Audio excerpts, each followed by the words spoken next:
What's going on, everybody, and welcome back to another edition of the Hard Count.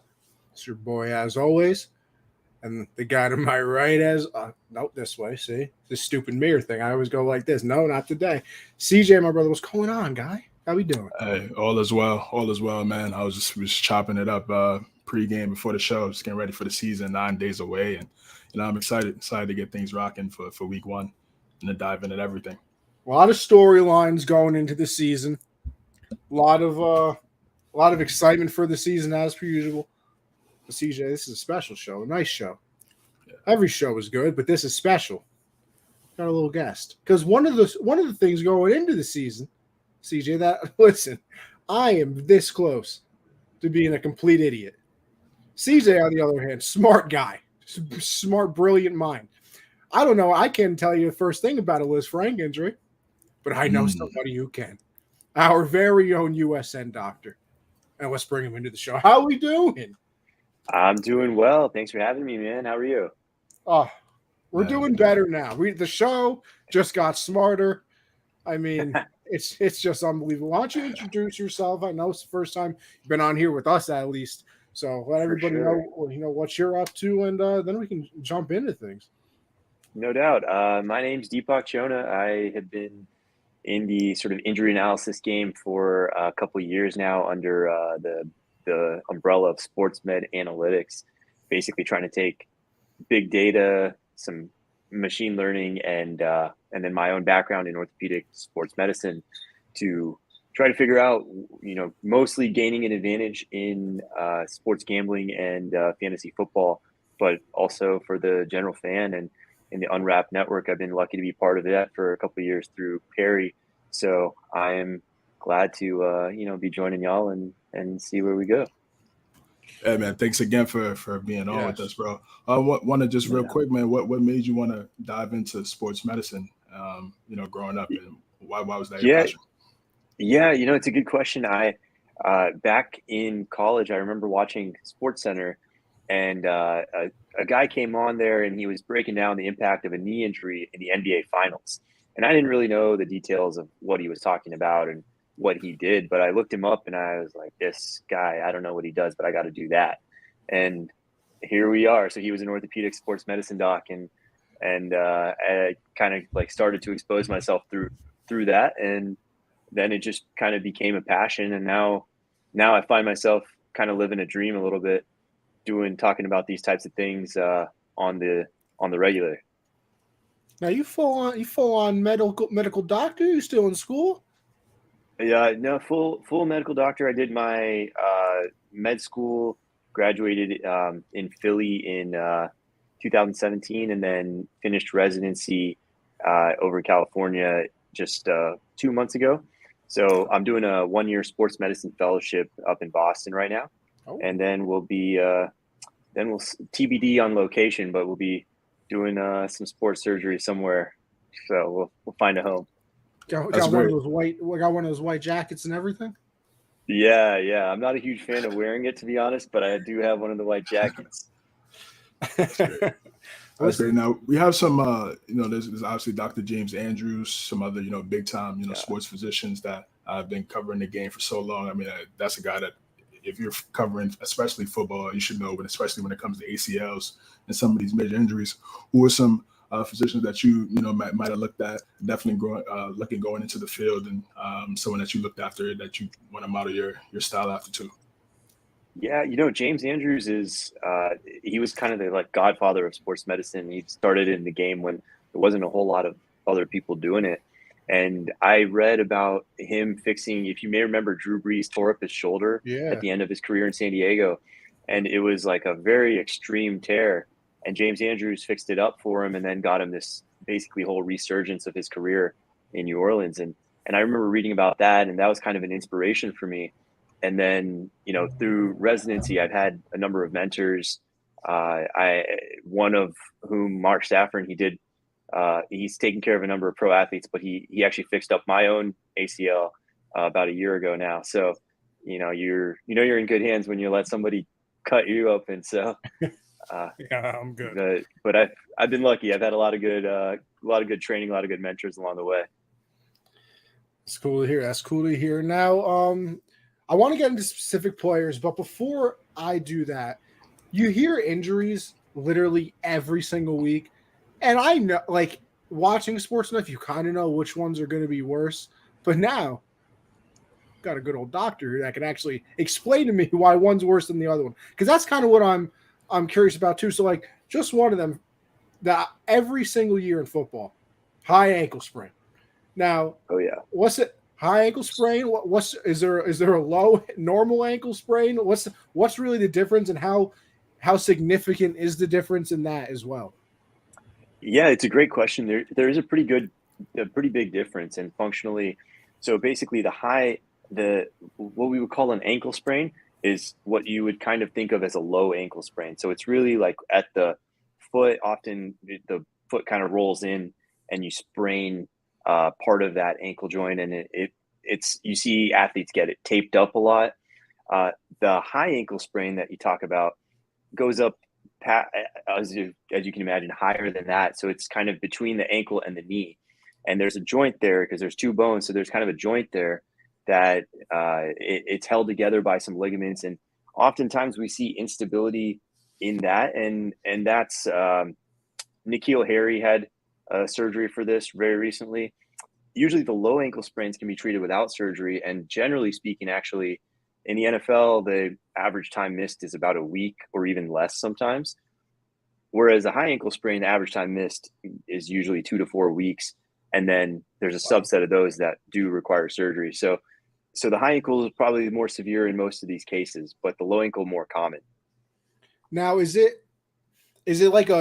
a big difference? I know I've seen you on Twitter, obviously, and I know that you don't like to just diagnose off of one video because you're actually good at what you do, unlike the Twitter people that thoroughly enjoy, oh, he immediately tore his ACL because his knee buckled. Is there a big difference in like the actual role that you see between a high ankle sprain, or is there sometimes where people can, like myself, look at a play and be like, oh, roll his ankle a little bit, but you're kind of like, you roll it a little bit more, and that's going to be a high ankle sprain. Yeah, it's kind of.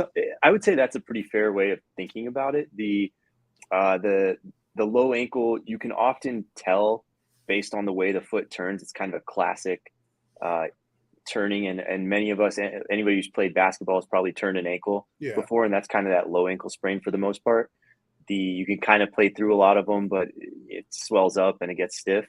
The high ankle then is a lot tougher, and it's a bigger energy, bigger force that has to go through the ankle, and it's more of a rotational component through the area around that shin, around shin level. So it's hard to diagnose that completely off of the video. The low ankle sprain you can kind of diagnose off video pretty reliably. And then, and that's the other one that you always hear: ACL and MCL scare you no matter what. But right, you always hear ACL sprain is that worse than the MCL? What is one significantly longer? Are they both a pain management thing? Yeah, it's another good question. The ACL and MCL we'll surely hear a lot about this year. So with the ACL, usually what we've come to know is that means about a year out for most athletes, and you can't really play with a torn ACL, and there's partial tearing of the ACL does happen sometimes, but it's relatively rare. So we usually end up having to do surgery on those patients, and then the average time in the NFL to return for most people is around 10 to 11 months. Wow. So it's almost a full year. Crazy. And then when they come back, that first year back for most players tends to be a drop off in performance. And then second year, they kind of come back into their own. Whereas an MCL, so the MCL is much less common. DeAndre Hopkins just had surgery on his actually this off season. But other than him, I can't off the top of my head think of one this past year. And most MCLs are essentially sprains, and the MCL kind of can heal into place. It's one of those things that usually takes about 4 weeks. If you may remember, for the basketball fans out there, Zion Williamson had one of these, and it kept him out. I think they babied him along a little bit, but because he was in college, but it was around for 6 weeks, and then he came back and he was great. So that is kind of the usual track with the MCL, but occasionally you have like the DeAndre Hopkins who has a big tear or a displaced tear, and then you got to get that fixed. But it's still a much less of a surgery and recovery than the ACL itself. CJ, you got another question like that? Or you want to go to the players? No, well, I just wanted to see where his head was at in terms of the ACL, because it used to, back up to maybe a decade ago, it was such a big deal in terms of it was career threatening type injury. And then we saw some, I would say, anomalies with Adrian Peterson coming in, 6 to 7 months later, defying the odds, if you will, and then winning the MVP after turning ACL. And now it seems to be, as the medicine has evolved, as more knowledge has been brought to the table, it's common. Yes, like you said, you'll be out for the year, but it's not something where it's career threatening like how it used to be in years past. And I just want to see what's your thoughts on that. And do you think maybe the Achilles, that's something that's also been a really big issue, not just in football, but also in basketball, could maybe potentially transition to that in terms of as we continue to grow and learn more in the medicine field? Yeah, I like the analogy you made with the Achilles there, actually. So the ACL, as you mentioned, what used to be not a death sentence, but a pretty big blow. And the reality is the knee still takes a really big hit when you do tear your ACL and have the surgery. You have to drill holes through the tibia and the femur. So you're drilling pretty big holes, you're taking tissue from one part of the body to sort of feed the other. So there's a pretty big recovery needed there. And that's why you still do see that 1 year drop off for most people. Guys like Adrian Peterson really rewrote the script on that. But you look at the Achilles that you mentioned, that used to be really a death sentence for players, because it was the type of injury for running backs, for example, you would see up to 25% drop off for over 2 years past the injury. So, you're looking, and in basketball, it's actually one of the 2 or 3 most like detrimental injuries to have. But then you see guys like Klay Thompson, you see Kevin Durant coming back, and what you look at is a lot in basketball. You look at play style; those guys are shooters; they can kind of not regain all their explosiveness and still be pretty good. In football, you look at Cam Akers, and he came back in 6 months, which is really a remarkable feat in itself. But if you look at his numbers, they didn't really look that awesome. He was 4.3 yards per carry before injury and then 2.6 after. And that's multifactorial, obviously. But the James Robinson story is, I think, going to tell us some things as well. Our data projects him out at 80% of himself to start the year. But because Achilles data historically has probably overstated the amount of drop-off that you're going to see, with the newer repairs, newer rehab techniques, you're getting advancements like you alluded to, and I think as a result, you're going to see less of a decline. But it's inevitable to a degree to have some, just because of the nature of the injury. But I think it's going to be less than it was before. Now, real quick before we get to the players, because now I'm curious, how medicine's gotten better? Do you, and players are coming back better than ever and quicker too? Is that more of because the physical therapy after the injury has gotten so much better, or is that just the fact that we know so much more about the surgery itself? I think it's both, really. And I don't mean to say that as a cop-out answer. No, of course. I think with the Achilles, for example, in the last probably 5 years, there's been an influx of papers in the orthopedic scientific literature that look at like which sutures are the strongest, which knot configurations, and like how we repair this basically as strong as possible so that you can start moving it earlier.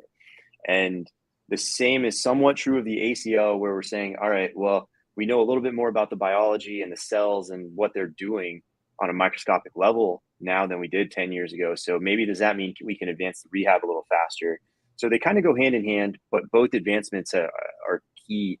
And, we always say in surgery that the surgery is just day zero, but the recovery is then often like almost a year. And that is usually in the hands of the physical therapist or athletic trainers. And it's so critical. You can have a great surgery and a terrible rehab, and that ends up probably in a terrible result. So you got to have both parts to make it work. All right, I know you got to run in a couple minutes here, so I want to just run through some players real quick. Sure, let's do it. Najee Harris kind of came out a couple days ago. He's been dealing with the sprain to Liz Frank in training camp. That's why he didn't really do anything throughout training camp. Played in the last preseason game, so I guess that looks good. What are we thinking here? Fantasy value-wise, top 10 pick right now. Yeah, he's a top 10 pick. I was out on him because the Steelers have a lot of question marks as an offense, but I think if you're in on him to start, I don't think this changes it for you. The reason being that these injuries he's been 4 weeks into this now. Usually we say about 6 weeks for this grade of Liz Frank sprain, probably a grade 2 is what we would call it. And that would be week 1. So he'd be playing basically unrestricted, we would expect, by week 1.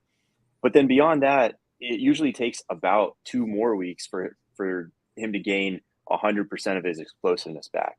So with that being around week 2 or week 3 for Najee Harris, we aren't really looking at much of a drop off if you're truly a buyer of Najee Harris, unless it's really you're looking at splitting hairs there. I think you probably are still safe to keep that opinion.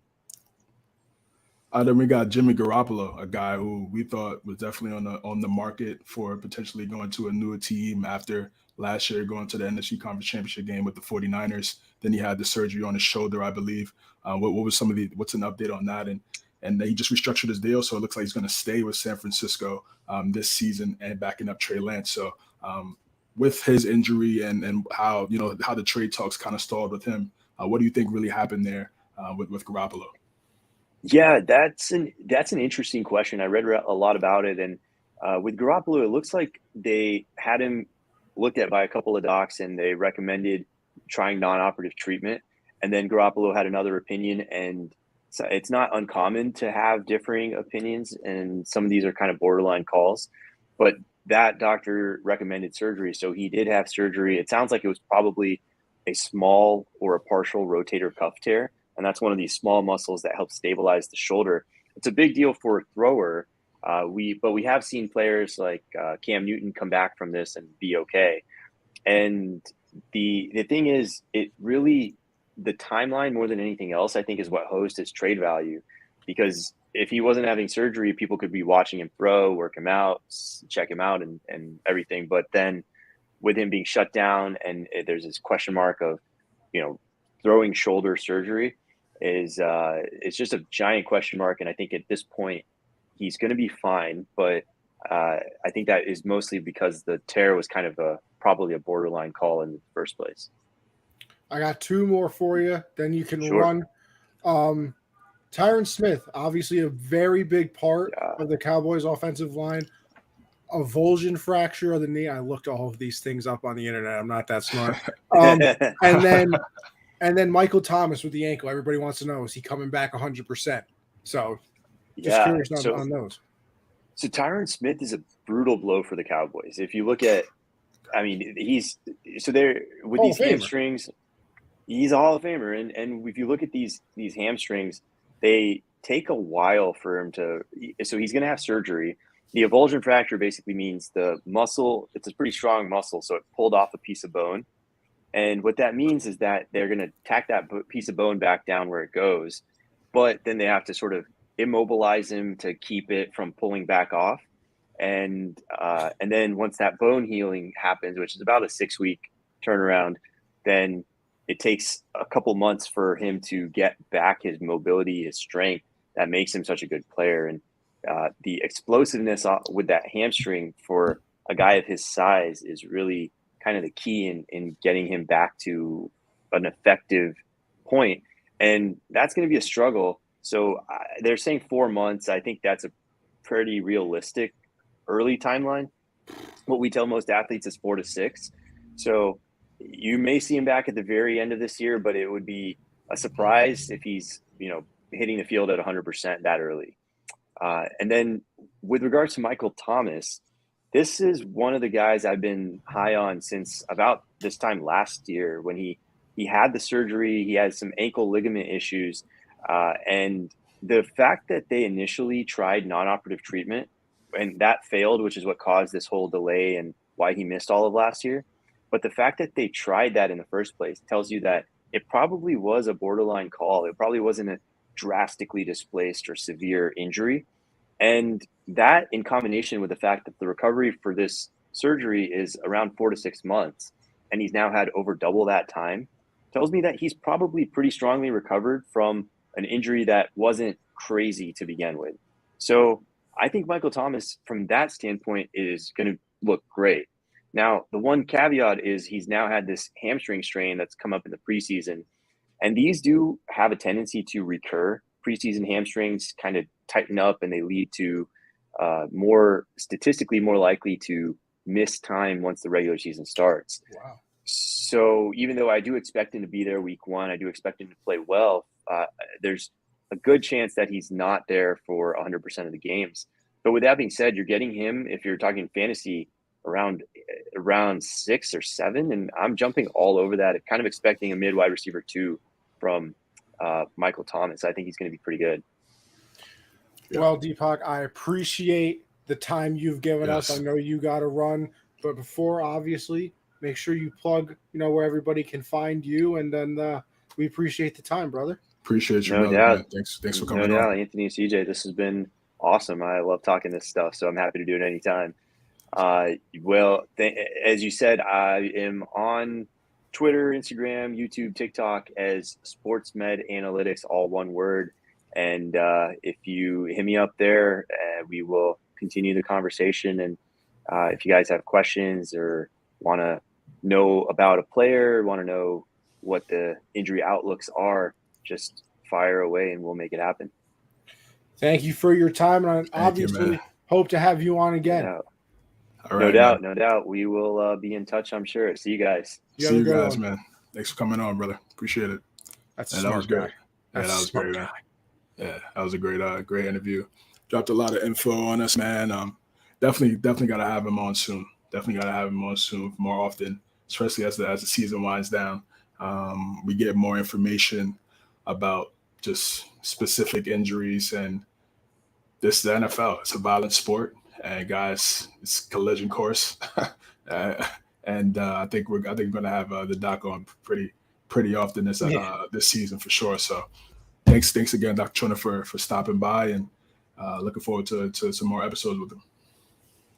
CJ, the only way I get a white jacket is if I buy one at the Halloween store, Yeah. I mean, this guy's big deal, man. And it's a lot of trust in that field. You got to have a lot of trust, between you and the patient. I told you before I had surgery on my shoulder. It was scary. It was scary, definitely. Bro, you're not conscious, and I got an endoscopy. I got an endoscopy. Okay. Just a camera down the throat into the stomach. No, listen, not even a big deal. Terrified. They're not even cutting me open. I was terrified. Yeah, it's a big deal. I mean, you're putting your trust in somebody else you really, don't know that well. So when I went under the knife for my torn labrum, I was just like, all right, I was playing football. I was playing for 2014. I was attacked with somebody, and it was a big hit, but I ended up getting the worst end of it. And for a while, I really didn't even get surgery on it because it felt better, but it was just temporary. And then after a while, it started to wear down. When I got an MRI, it was like completely separated from the joint, so I had to go get a surgery there. But it's scary. It's scary, definitely, for sure. I mean, you're not conscious and somebody's working on your body, But woke up, everything was good. But yeah, it's a big deal. Those injuries are nothing to play with. No, that is it certainly is not. Certainly is not. So yeah, No, go ahead. Yeah, so I guess we're gonna. So today, guys, we're gonna talk about the NFC East and the West. We covered everything in the AFC, and got everything covered. Talked about all the storylines. But before that, I actually want to get into the NFL Top 100. It's completely out now. 100-1. Tom Brady was voted the number one player in the NFL last year. How's it going, man? Thanks for stopping by, D. Appreciate you, brother. By. Appreciate it as always. Appreciate it, man. Yeah, Tom Brady, TB12, 45-year-old senior citizen, ranked the #1 player in the NFL. I wanted to get your thoughts on that. I'm going to pull up the top 10 and we could kind of go through it before we dive into these divisions. Yeah, I mean, I was surprised. I thought Brady should have won MVP last year. I said that. But on record, yes. It is on record.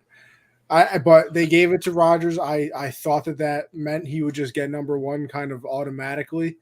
Aaron Donald's always in the running. He's probably the best defensive, probably is the best defensive player in the league. Probably the GOAT defensive tackle already. So he's always in the running. I honestly, I thought Brady was going to be like 5. I thought that they were going to end up putting Kupp above him. I thought that they would put Rodgers above him. I thought that they would put Donald above him. And then I thought there was a possibility of them putting Jonathan Taylor above him. I thought there was a possibility just because his season was unbelievable. But hey, ain't complaining that my boy's #1 again. Now, yeah, I'm not CJ. Actually, speaking of that, hold on. Are you back on the screen? Not yet. Oh, I got to show you my brand new Yeah. wallpaper, bro. Look at this. Oh, come on, focus. Shit. You kind of see it. Okay, yes, that's double Tom. Yeah, double Tom. The Super Bowl's in the background, and then up at the GOAT right there. Oh yeah, that's beautiful. That's beautiful. I got the. I found it on Twitter. Found it on Twitter. Okay, yeah, I got a TB shirt. It says Tom. I think it's Tom Knows Bowls or Tom Knows Rings, something like that. And it's like got all the 7 rings at the bottom, and then it has each stage of Tom. Next week I'll show it. It's somewhere in my dresser right now. I'm not trying to get up. But yeah, it's a classic Tom little graphic tee. It goes hard. Definitely plan on rocking that fall time. Put a little pea coat, looking lit. Tim's on. Yeah. Occasionally, I kind of retired from the Tim's game, but yeah, Not gonna lie. Never owned a pair. Yeah, I mean it's kind of a New York sin. It's kind of a New York sin by me. Yeah, a little bit. Never owned a pair, but I mean, it's not. I feel like Timbs and Ups are definitely like essentials for a New Yorker when it comes to footwear. But get a couple pair. You gotta get a pair of Butters one time, man. I'm telling you, the Yettas. Come on. Yeah, gotta get a pair of Yettas, man. But TB, no surprise, in my opinion. We did the little tier. We were reacting to Nick Wright's tier list. And I forgot where he had Tom. He had Tom somewhere like 4 or 5. I mean, walking blasphemy. And I felt like Tom was the best quarterback in the league. I still feel like he's the best quarterback in the league. Until he retires, I don't see anyone better than him, in my opinion. Now, sure, Mahomes is excellent. He's done phenomenal things in his first 5 years in the NFL. Josh Allen's right there. Aaron Rodgers speaks for itself in the regular season in terms of the MVPs that he's accumulated on his shelf. But when it comes to everything, there's no one better. Surgical, from in the pocket, surgical, pre-snap, post-snap, arm strength still is at an elite level. And then the intangibles. The intangibles are it's untouchable. It's untouchable when it comes to intangibles. Guys want to play for him. Guys made a boatload of money. He's had the more success than any other NFL player in NFL history. And he plays like he's broke. Did you find a list, by the way? Oh yeah, I'm looking for it now. I'm going to crazy. I got one right here. Oh, you got a list? Okay, yeah. It's just the names. Okay. But there's no fancy graphics. But okay. Here, how about this? How about what you want just the top 10? You want to go down the list a little bit maybe? I mean, hey, it's on you, man. I mean, we could dive into some of the other players.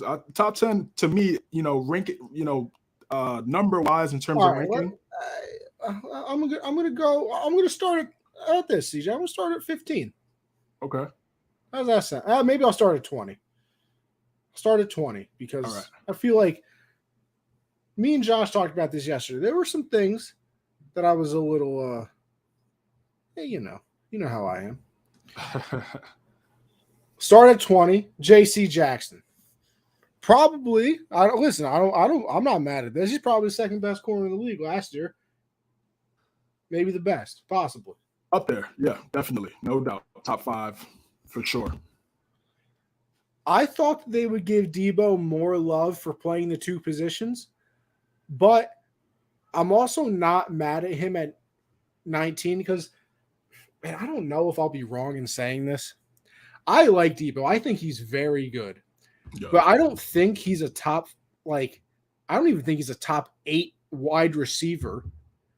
And then he's definitely not a top 5 running back or anything like that. But combined, it's something that nobody else does. It's kind of like that Ohtani effect almost, except if he played, offense and defense. But putting him together at those 2 positions, I think he's unbelievable. But am I wrong saying I don't think he's like a top 8, 10 receiver, and then definitely not a top 5, 8, 10 running back?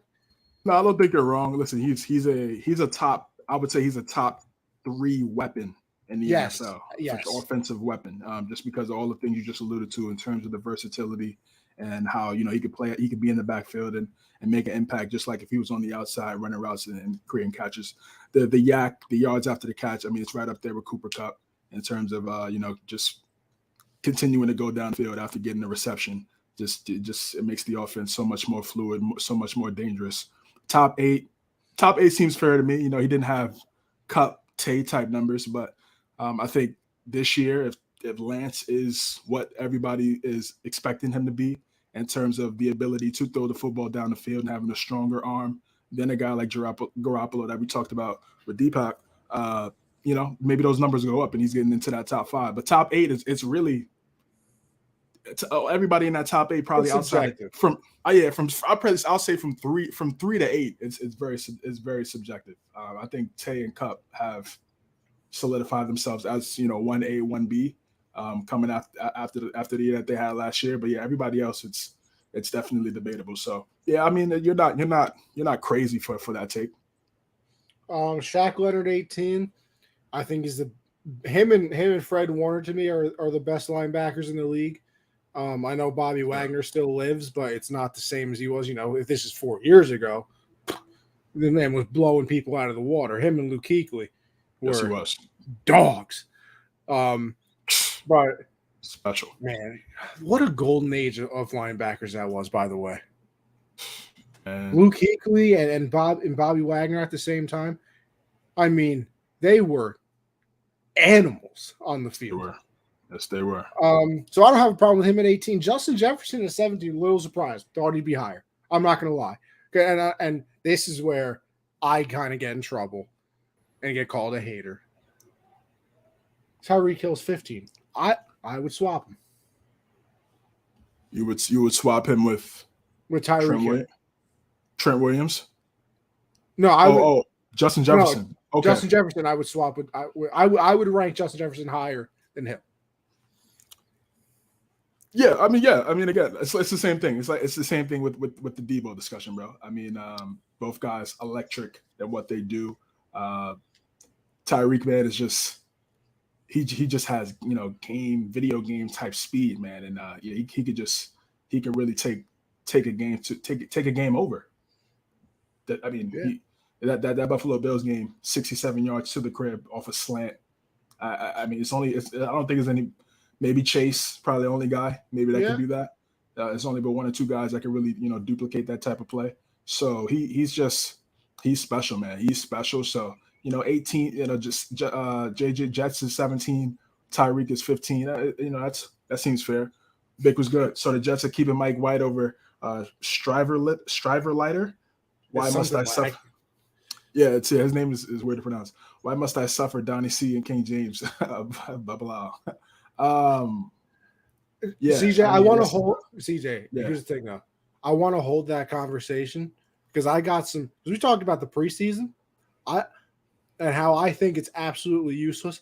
I want to hold that conversation and keep it Mike White over them, just for a little after this, because I want to actually get in. Okay, yeah, let's do it. I skipped over Mike Parsons at 16. I mean, he was an unbelievable rookie last year. 16's. I'm not mad. I think it might be a little high, maybe. Think so? I think a little. Talking about last year when we were diving in, it was like maybe week 13, week 14, week 12 around there. We were talking TJ about Watt and him, TJ Watt and Myles Garrett. Yeah, it was those three guys. It was like who's going to win Defensive Player of the Year, and he won Defensive Rookie of the Year. So he's special, bro. He's special, and there's the discussions of whether or not he should be just an edge rusher or Mike. We talked exactly. I know. I figured we talked about that also as well. I feel like he should be able to do it all and make an impact on the field everywhere. I think it'll show his impact, and he's going to get more money that way if he's getting 12 and a half sacks and 140 tackles as opposed to just 30 tackles and 16 sacks. You see that he's going to be on Undisputed every Tuesday? I did see that. That's going to be. Did you also? They start losing? Oh my God! Did you also see Pat McAfee talk about that? I didn't see that. I'm gonna check that out after the show. They were being like passive aggressive, and it was funny because when Undisputed made the announcement, they were like unprecedented that a current player is going to be on a show every week. Like hasn't happened before. Right, okay, right. and they had Aaron Rodgers the last 2 seasons, and they were like, man, this is unprecedented. And I mean, they're like, we just can't believe that somebody can actually do this. They're like, I wish we could do that. And they were like, those guys are hilarious. Those guys are hilarious, man. The best decision I made was stop watching literally everything else. I literally watch them 12-3, and then they carry me into the Michael K show, which I'm never giving up. So the best decision I made was starting to watch them because they know what they're talking about football wise and things like that, but it's just pure comedy. Like, listen, if you want nose to the locker reporting, listen, Pat McAfee, probably not for you. But even then, they have Rappaport on every week. They had Mike Lombardi on today talking about things. So I mean, it's best decision I made. Anyway, the beauty of Pat is like he's funny and he brings a different style, and of course his crew is also has a high personality. But he's a great interviewer as well. That's the one right there that puts him unbelievable in that tier, bro. That's what puts him in that tier. And I mean, you look at Howard Stern, you look at these guys, these legends that have been behind the mic for so long. That's why they've been able to stay for so long, is because of their ability to interview. And he's gonna be here for a while, bro. So that was the other thing I started listening to The Pivot. Ryan Clark. Yeah, those guys are good too. Yeah, bro, they are great. I mean, I'm catching up, so I've watched some old episodes that aren't relevant now. But I just watched the one that they had with Alex Rodriguez. I mean, it was like a master class in business, and I was like, this is unbelievable. For free.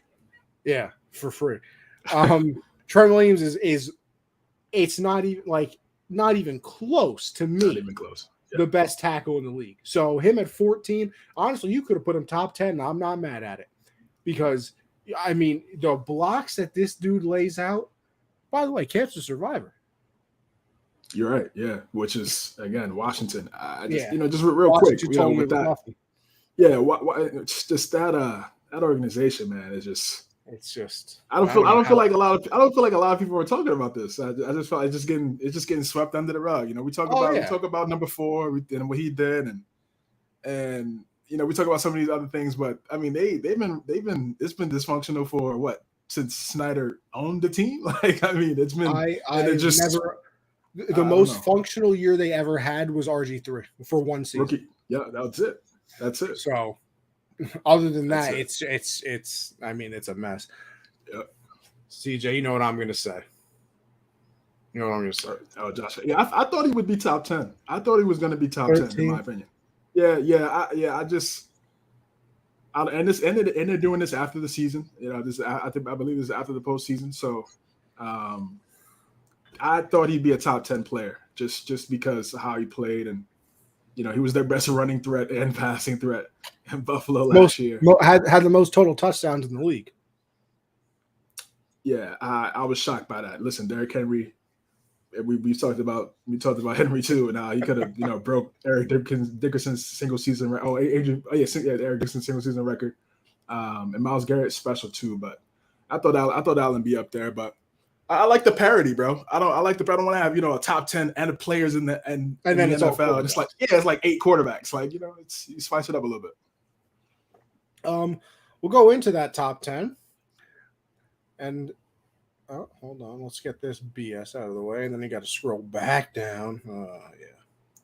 Okay, there's the top 10 right there. Travis Kelce brings it in at 10. Listen, I've fought for a long time for George Kittle. Can't do it no more. Can't do it. Travis Kelce is 1,000 yards walking, probably 5 or more touchdowns walking. I think he has the most receiving yards in the league over the past however many years. I mean, he's unbelievable. He is unbelievable. So him being number 10, I'm once again not mad at it. Jalen Ramsey, best corner in the league, number 9. You're not getting an argument from me again. Mahomes at 8. Obviously, people are going to think that he should be higher.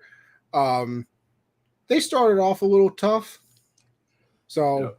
I guess you put that into account, obviously. It's 8. Like, yeah. Like, no, but listen, you're going to have people. I mean, listen, Brady at 1, everybody's like, are you kidding me? Like, how? Whatever. I'm not going to lie. Devontae at 7, I thought he would be a little higher as well.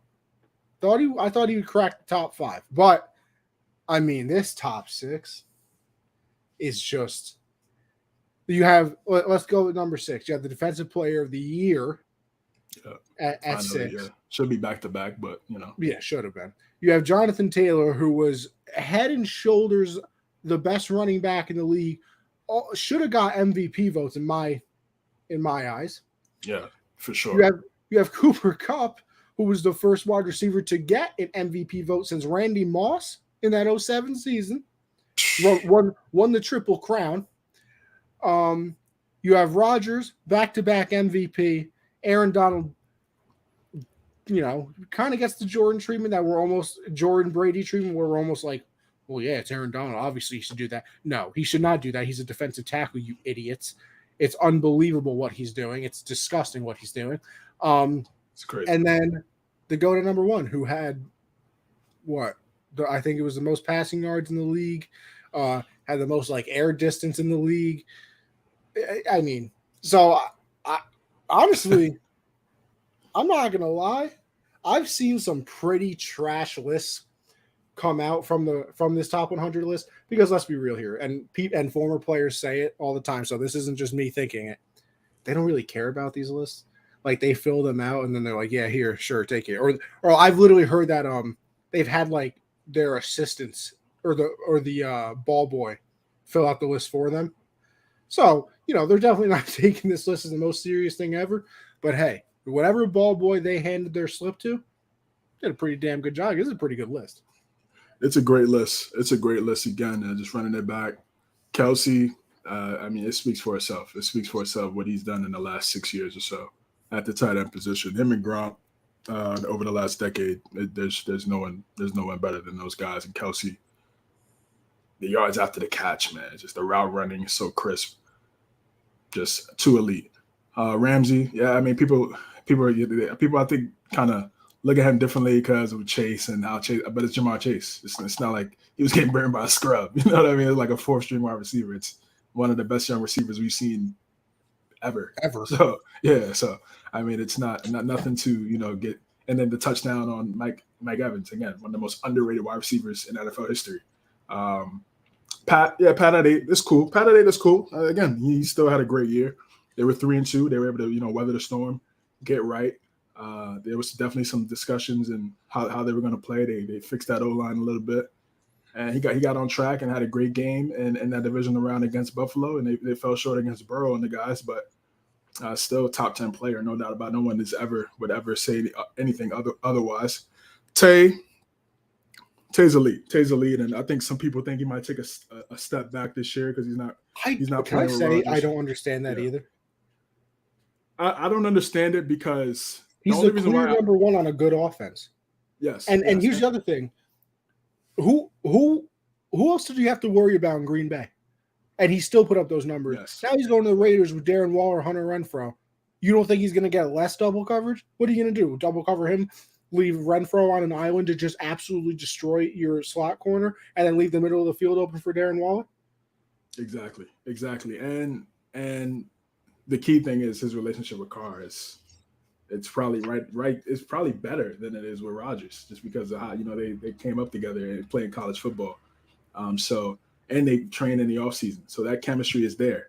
It'd be different if he went to a team where he didn't have the type of chemistry with the quarterback, but he has that chemistry with him. So I think he's going to be fine. He had a phenomenal year last year.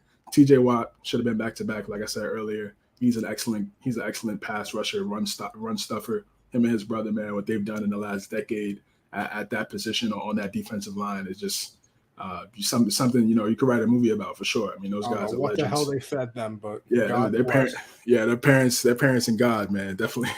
They instilled three kids in the NFL because Derek Watt, tight end or fullback. Yeah.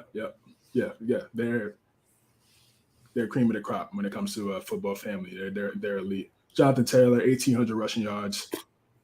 I mean, it's he's a beast. He's a beast. He has the strength like Henry, and then he has the speed like a guy like Dalvin Cook. So he's a complete running back, and it's tough to stop him. Obviously, we were covering that game against the Colts, and he took 170 for the dagger. I think about that one all the time. Actually, I watched this top 10 on YouTube. This was pretty good. Listening to the guys talk about these players, and I think it was definitely it's insightful. It brings a different type of element. You're not just watching these talking heads every day on TV talking about these guys. You're getting a perspective from the players, guys that are in the trenches. They watch film on these guys and game plan for these guys or teammates of these players. So I think it's definitely a great insight in how some of these guys think about their peers. Cooper Kupp, it's the best season I've seen from a player, not just a wide receiver, from a player ever. I just triple crown, and then the play. I mean, he just from game 1 to game 19, it was just excellence. I mean, Super Bowl MVP, and it's just he didn't.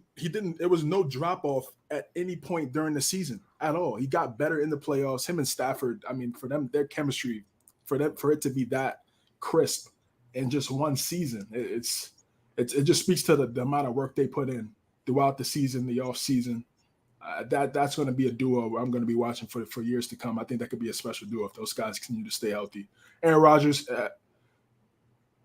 we know the postseason woes, and we know obviously that's going to be something. But he's still one of the most talented quarterbacks this league has ever seen. He's an elite player, and I think it would be nice to see him get one more. Kind of shut some people up and get one more Super Bowl, because everything else he's done is pretty elite. He was just on the Joe Rogan podcast. I'm gonna check that out this week and see what he was talking about in terms of about 45 minutes into that. Oh, you're 45. Okay, cool. So yeah, maybe next week we could maybe a couple, because we're diving into week 1 next week, but maybe down the fact, CJ, that we get to make NFL predictions on this show next week. Finally, the excitement is just is unbelievable. I'm with you, brother. I'm with you, man. I'm excited. Aaron Donald, Cup win. DK smashed Brother Bananas. He went crazy, Vic. I agree. Aaron Donald, that Aaron Donald video, it was I think it's around 6 minutes or so. Man, I mean, I gotta check that out. I didn't see. Yeah, it just did something, man. It did something to you. Even if you never played football, you just want to go out there and just hit somebody real fast. Watching that video, it was intense. Just him talking to his team, getting his team riled up, and then him at the end, him and Andrew Whitworth when they won the bowl, and just them being emotional after winning the Super Bowl, and teams telling him to look up, look at the confetti, Super Bowl champions. That was a big moment. That was a pretty good video. That was one of the best videos I saw out of this top 10. And then Tom was a calm 9-minute one, and it's just, I think some of the guys thought he was probably going to walk away, and then obviously he came back. But I mean, it's just the guy is so elite, bro. He's so elite, and obviously this as well. But and this was what I was saying earlier, the intangibles, man. That's really what it is with Tom. It's the ability is there, of course, but when it comes to galvanizing 52 other guys every Sunday to play for you, he plays like he's trying to make the team every week, and he has over $500 million in his bank account.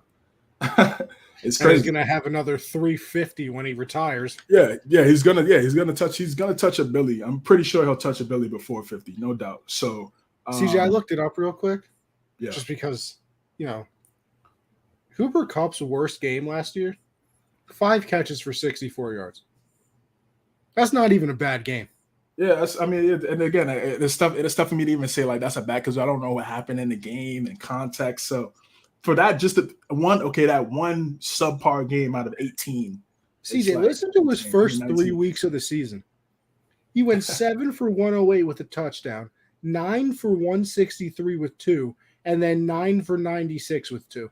His first 3 games of the year. And then after that bad game of 5 for 64, went 7 for 92, then went 9 for 130 with 2, then went 10 for 156 with 2, 7 for 115 with 1. I mean, Jesus. Some elite player. And the thing I like about Kupp and is also Sean McVay. Sean McVay is an extremely smart head coach. He knows I'm not just going to put this guy on one side of the field for 60 minutes and just have him run a plethora of routes. I'm going to put him on different spots of the field, create mismatches to where defenses have to either shift to him regardless of where he's at, and that opens up other passing opportunities and receiving opportunities for his teammates. And if you don't do that, then you're gonna get cooked. You put Cooper Kupp in the slot, and they did. Put him in the slot. Yeah, exactly. And then okay, what you're gonna do? You're gonna put your best corner in the slot. So then now you have your third best guy on the outside, which is something he's not familiar with. So the fact that they got Allen Robinson this year is disgusting. By the way, that is just I could throw up right now thinking about it. It is. I'm happy for him. He finally has a good quarterback in his career.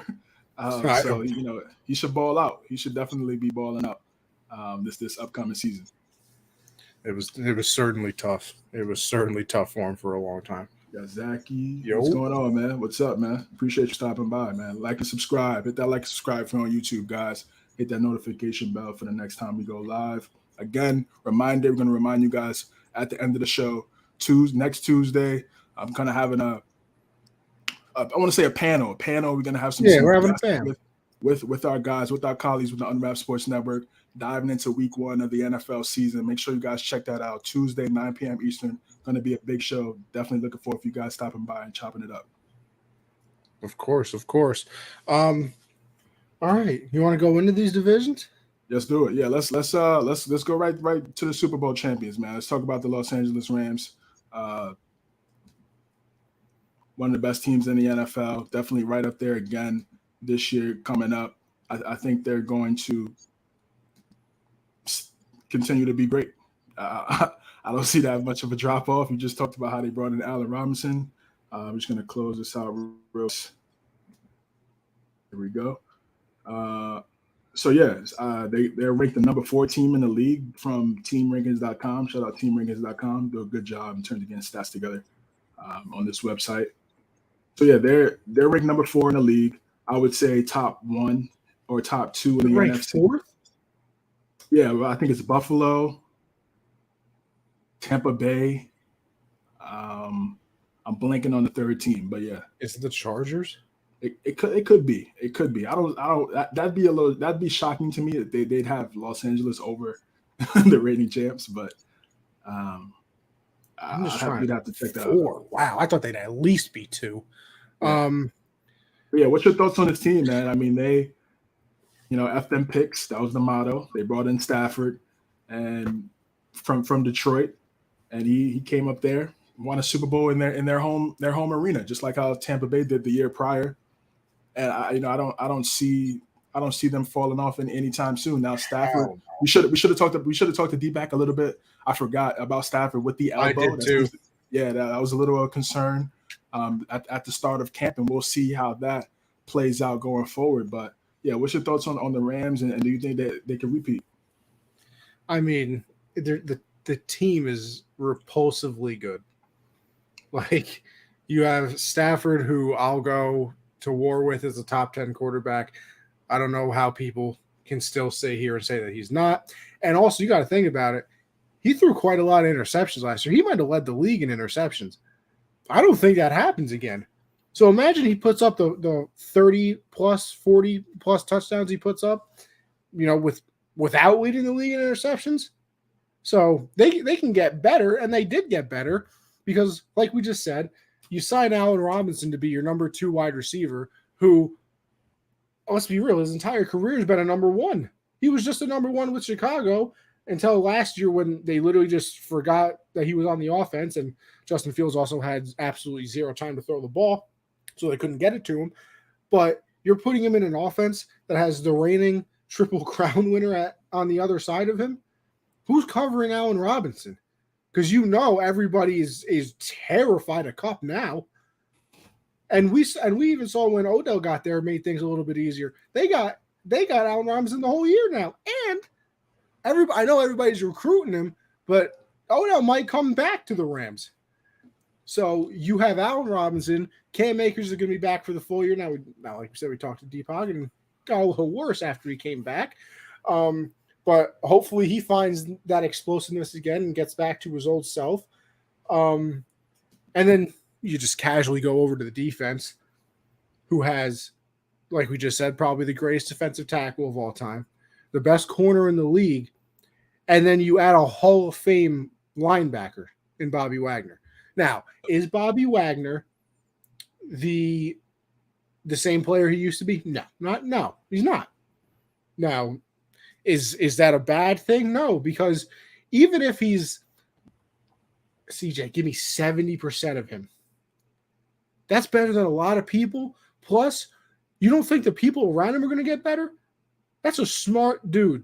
You don't get to that elite level that he was, number 1, number 2 linebacker in the league for a long time if you don't know exactly what you're doing. So he automatically makes everybody better just because of how good he was and probably the film study and everything that he puts into the game.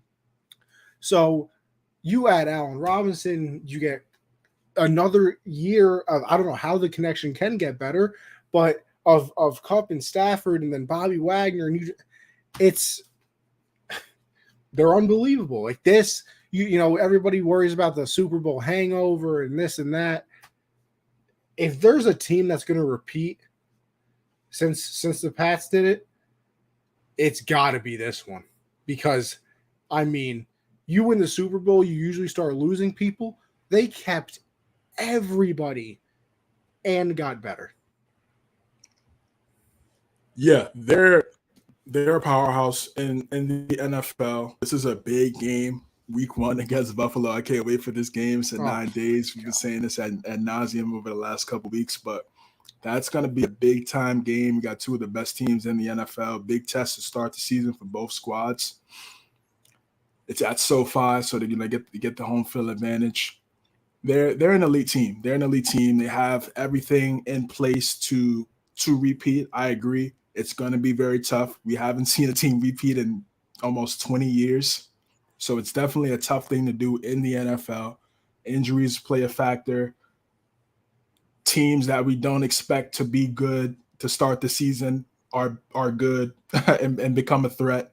So there's a lot of factors into why teams don't repeat. It's a very difficult task, but if there was any team that could do it, they're definitely one of those teams. Defensively, they have 3 Hall of Famers on all 3 levels of the defense. That's not a lot of teams can say that. Not a lot of teams can say that. Aaron Donald, Jalen Ramsey, and now you add Bobby Wagner right there in the middle of that field at backer. It's definitely it's a game. It's a game changer. It's a game changer for the Rams offensively.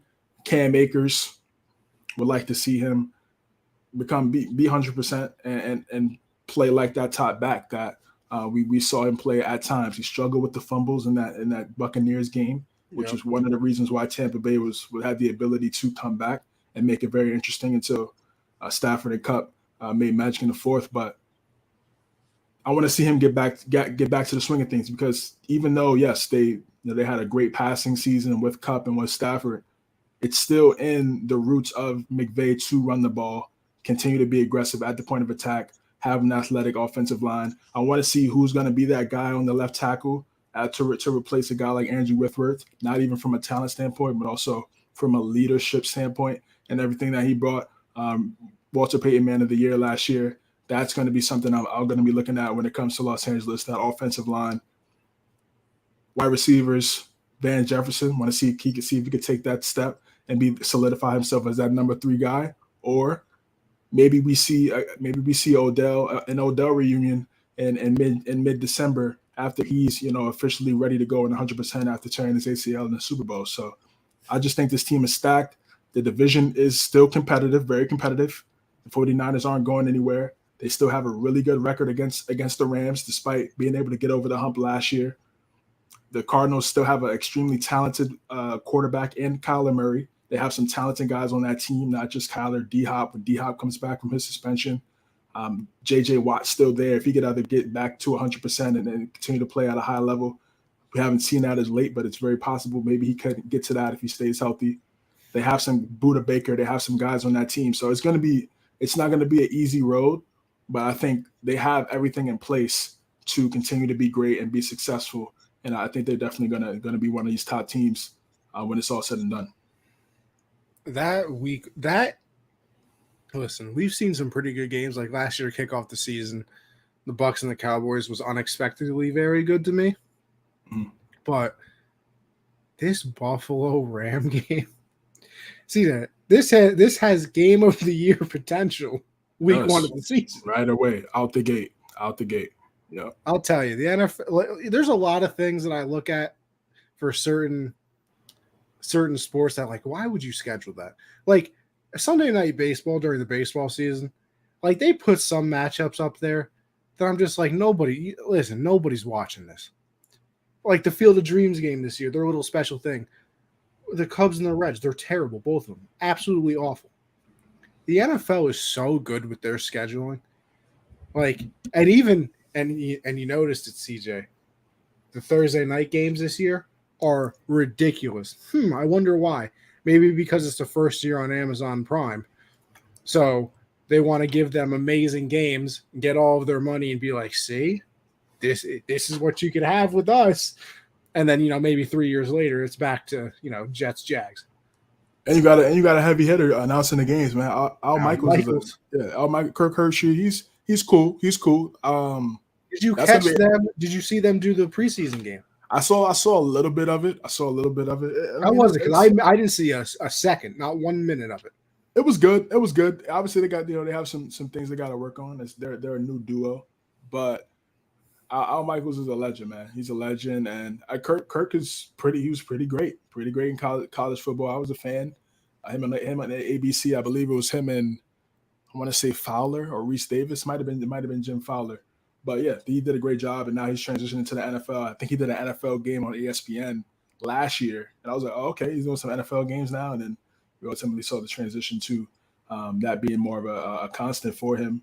But yeah, they were cool. They were cool. So yeah, I'm right with you. That's smart. You have to do that. You're inaugurating NFL Thursday Night Football with Amazon Prime. You got to have some heavy hitters on that schedule. So it definitely makes sense. Chargers, Chiefs. Bills, Pats late in the year. I mean, they loaded them. They're loaded. These first 5 games for the Rams, pretty tough. You got Buffalo out the gate. Yeah. Besides Atlanta, you got Buffalo out the gate, Atlanta, Arizona, San Fran, and Dallas. Those are tough games. Those aren't blowout type games, other than Atlanta. So. Great games. I think especially the fact that they have to go to Arizona and go to San Francisco. Yeah, exactly. And I know those guys over there in Arizona got to have something in their chest and something to prove after that wild card game last year. Yeah, of course. I mean, if it, has to be, they have to come out and play better just to set a statement. And in the regular season last year, they blasted the Rams the first game. Yeah. We were like, whoa, what's going on? Like, damn, the Cardinals might be that team. Yeah, they were good. They put 40 on those guys. So that's a game definitely that's going to be circled on the calendar for the Cardinals. San Fran, we know about this rivalry already over the last couple of years. 6-0 until that game in the playoffs. They were on a 6-game win streak against the Rams with Crazy. Garoppolo. Sometimes not even Garoppolo. So yeah, I think they won a game with Nick Mullins. Yes, they did. So now we got Lance versus Stafford. So and then McVay versus McVay and Shanahan. It's a great rivalry. It's a great rivalry for sure in that division and in that conference. And Dallas, listen, they're not this. I don't think they have the same type of team that they had last year, but they're still a really good team. They're still a really good team. We're going to talk about them in a little bit, but they're still really. And I think that's going to be a tough game. That's going to be a tough game. So out the gate, first 5 games definitely going to be interesting. Definitely heavy hitters. Carolina, San Fran again. So they got San Fran pretty early twice to start the season. Then San Fran and Tampa Bay, Arizona again. This right here is these next 5. Yeah, this next right here is a gauntlet. You got San Fran, Tampa Bay, Arizona, New Orleans, and Kansas City. So, you're in New Orleans, in Kansas City. Yes, and in Tampa. Oh, geez. So yeah, this is what I'm saying. It's very tough to go back to back, man. It's tough to go back to back. And then even after that, I mean, you play Seattle, yeah, obviously you win. Vegas, Green Bay, Denver, Chargers, and then Seattle again. That is a tough schedule. Their schedule is tough as hell, man. Jesus, there's no way that's not the hardest schedule in the league.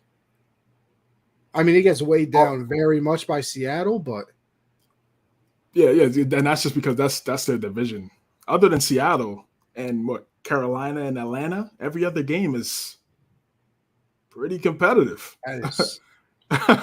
Every other game is pretty competitive, man. So yeah, these. I mean, if you're a Rams fan, I mean, get ready for some great games. Just get ready for some great games this season. If you're a Rams fan, man, shout out Christian, man. I feel like he's going to be glued to the TV. The Rams have the second hardest schedule in the league. The Chiefs have number 1. Makes sense for everything we talked about. According to Sharp Football Analysis. Okay. So, Giants have the easiest schedule. After that, I mean, can be easy. I mean, even if it's easy, I don't see them still. They're still terrible. I mean, but yeah, this right here is this is going to be a great season of football and a great set of games for the Rams, and I'm looking forward, man. How many wins we see right here on this list right here, man? Man, I'm gonna say 10. I'm gonna say 11. I'm gonna say 11. I have them beating Buffalo week 1, which I had gone back and forth with a lot, just because they're at home unveiling, a nice new banner. I think they beat Atlanta, obviously. Man, I probably split with Arizona. I think they split San Francisco. Probably beat New Orleans. They kill Seattle both games. Yeah, I'm probably there with you. 11, 10, 11. Yeah, probably. I mean, this is tough. You figure that they're going to win some of these games that are difficult anyway. Like on paper, obviously, it's questionable, but you assume that they win a game. Like Vegas is at home, so you probably get the edge there and get a win. Denver's at home, you might get the edge there. So I mean, the Chargers is technically away, but it's at home. So, I'm right there with you. 10 sounds about right, or 10, 11, 12 sounds about right. Yeah, I agree. And again, last year, throughout the season, no one was really saying this was no one was saying they were going to be a favorite to go to the bowl. I think at the end of the year, it started to click a lot.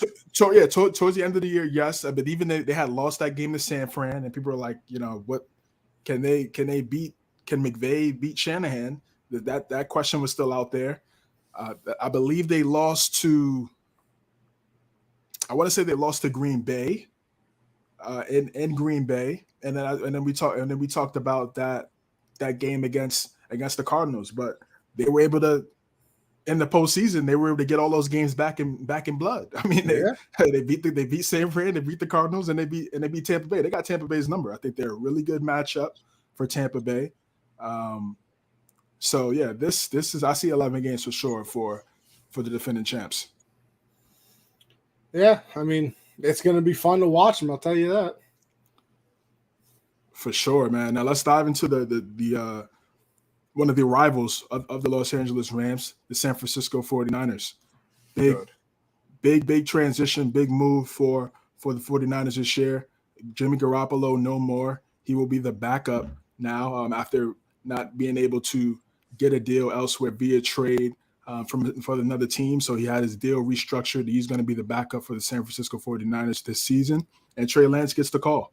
Trey Lance gets the call to be the guy for San Fran now. They moved a plethora of first-round picks to acquire him 2 years ago. And now he has this opportunity to be QB1. And we're going to see how it plays out for his first year as a starter. And just give me your thoughts on this season. And Debo got paid. Yep. He got his bag. That's a big deal.